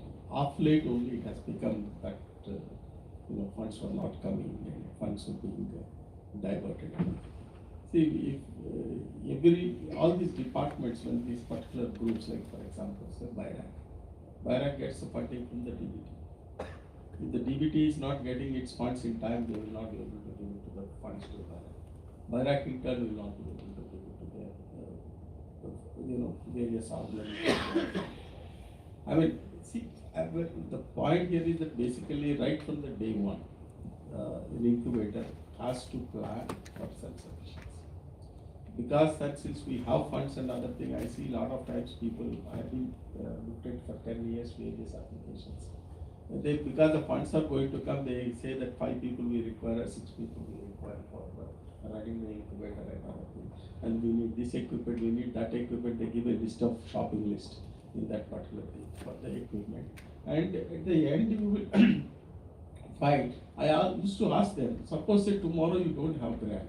If you are going to earn this much money to maintain all these people? They can't maintain that. But that they know very well, but they put it in the beginning. So we used to cut that particular thing. We used to say that you manage with this much money only, this many people only, another. See, our what I call it that our ambition, to so big is very high. That's the reason why I think we ask for a lot of funds and we cut the funds and other things. Even then, sometimes of late, actually, it has become a little difficult. For example, your SRM case, I think it took almost 2 years to get the funds for you people. I know that particular thing because for last 3 years, see, after I left, when I left BIRAC, I have been giving the BIRAC because I have been closely associated with it. That's why I'm telling you. BIRAC I left about 3 years back, 3.5 years back, after serving for 10 years. And then at that time we were done about 63 or 65 incubators. And thereafter they gave only about half a dozen or something. And recently the second list has been given. But mind, I'll tell you one thing very simple. As I was telling in the morning also, universities or the education institutions has to take the responsibility of running the incubation centers. Don't depend upon the government grants. I think these government grants are going to vanish. They are going to be closed. They are not no more going to fund the incubator support. This is my personal view. I have no information from any government agency, but I personally feel, I think it has reached a low plateau, and I think they will not fund it anymore. And many of the tier 2, tier 3 incubators that have been established several years back, they are not even existent. They are all gone because they could not sustain the whole thing. So because of that problems, I think ultimately you will find these problems will come into, or private players will come into the this kind of. Already there are some private players have come into this particular field where they charge you more and people are ready to pay more. So that's. I think the venture studio model is now started coming in. Hyderabad itself, there are three or four of them, yeah. 3-4 of them have come and they run the place and they give the laboratories this thing and they are running. And they give you, they run very well. In the sense, very efficiently they run it. And they get the people also come for paying higher amounts and other. So it has to be, I personally feel, I think we should slowly, think about it. Mentally be prepared, saying that no more funds are going to come. I mean, that's the way we should start. But I think this situation will improve. Hopefully will improve very soon. To governments, like Sir mentioned that the tier 2, tier 3 city incubators have failed or are failing pretty badly. What would be the best way to make sure that doesn't happen? What are the efforts that, at a policy level as well as ground level can be initiated? I think at a ground level, a lot of things can be initiated. First of all, there are a number of incubators which are running well, and we have to see how we can implement a hub and spoke model to make sure that tier 2, tier 3 incubators who are not performing get attached to a hub who is performing well, and the benefit of mentoring and even running those spoke incubators should be given to the hub incubators. For example, incentivization in terms of additional funding to be given to a hub incubator who will take responsibility for a spoke incubator to be able to come up to a certain level. Those are things that can be done. The second thing I also feel now when I look back, when we launched the Atal incubators, we gave government grants. But for private institutions, we said you have to contribute as much. And all the private incubators, most of the private incubators did that. And that is because they had a stake in the game. The government incubators just depended upon the government funding, and they felt that government should continue supporting, and this whole sustainability angle was not there. Then when we launched Atal Community Innovation Centers, we decided that we will only do it where 50% of the funding is obtained by is given by the party, and we opened it to government institutions, not that it was only to private. And surprise, we had applications, we had more than 150 applications, we had selected only 20 because we had funding only for 20. And 50% contribution, 2.5 crores from the government side and 2.5 crores from the institution side. And we said you can get it from an industry partner, local industry partner, because this is a local community innovation center, where we want you to address community-centric innovation and local job creation. If you're in Goa, then the fishing industry, then the cashew nut industry, the shipbuilding industry, the mining industry, and the tourism industry. These are the popular industries. So get the big players there and get them to contribute and see how you can boost their income further. We had, like I said, a lot of applications and that model worked. So now I don't see the need actually for us to insist that government institutions insist that give me the full grant. Yeah, tier 2, tier 3 cities maybe you need initially, but you don't need to give a 10 crore grant, you can give a 2 crore grant or a 2.5 crore grant.